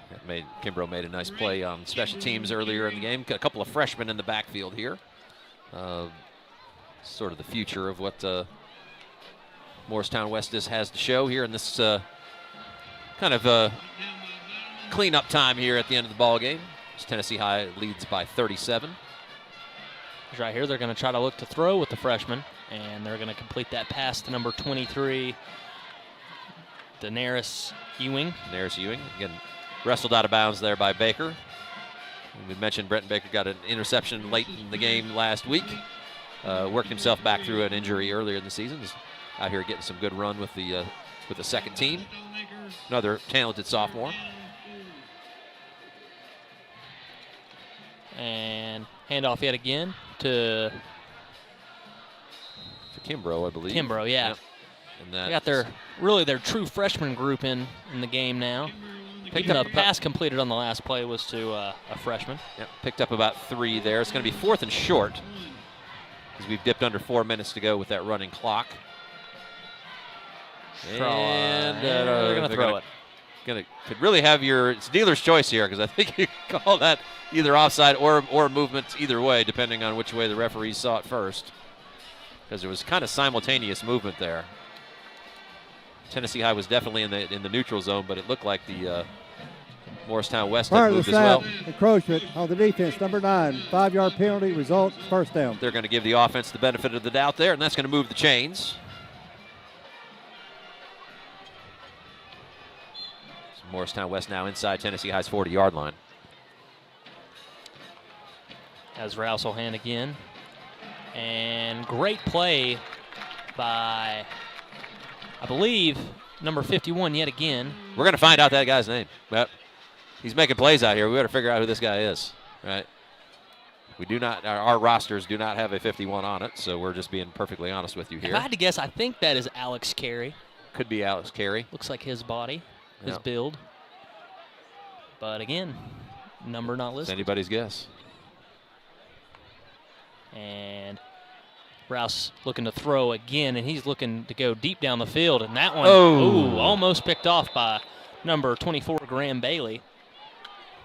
Was in good position there. Ball broken up. He was there step for step. He just got away from him. So we got about another third down here for the Trojans. 3rd and about 12.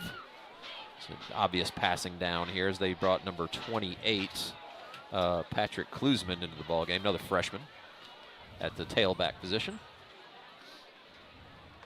And Rouse is going to roll to his left this time. Try to quit. That one's just going to sail on him. And that'll bring up a 4th and long. 4th and 12. And it does look like they are going to go for it. Going to keep the offense on the field. Again, we're dipped under 2 minutes to play here as the clock continues to run. So, opportunity here for Tennessee High to get off the field and pretty much salt this one away.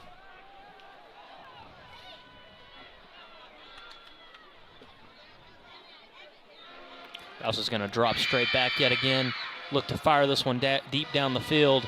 And that one is almost intercepted by Brenton Baker. Probably for the second week in a row. In one of those kind of weird twists, probably actually a better scenario that he didn't catch that one because it's going to push the ball back out to the spot.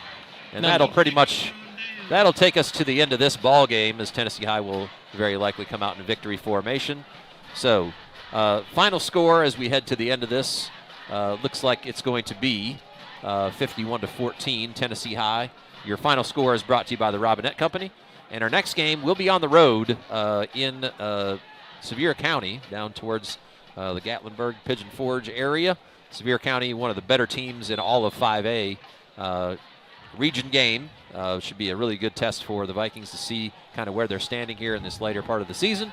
An opportunity to kind of show against a really good team what they're capable of. I'm interested to see what's going to happen there. So your Tennessee High is going to move on to a record of 5-3. A 5-game win streak still intact. And again, on the road next week at Sevier County. Your game summary and season recap brought to you by Moe's Southwest Grill. So Tennessee High improves to 5-3 with a convincing win over Morristown West. And the big takeaway from this is Tennessee High now will host a playoff game, irregardless of the outcome of the last 2 games of the season. So we'll see exactly how that plays out. Tennessee High riding this 5-game win streak, now 2-0 in the region. An opportunity next week to go up against one of the better teams in the state. I'm your host, CJ Manahan, alongside Micah Kennedy, signing off here on the Viking Sports Network. As always, Viking Pride. Momentarily for our seniors to celebrate with one final note.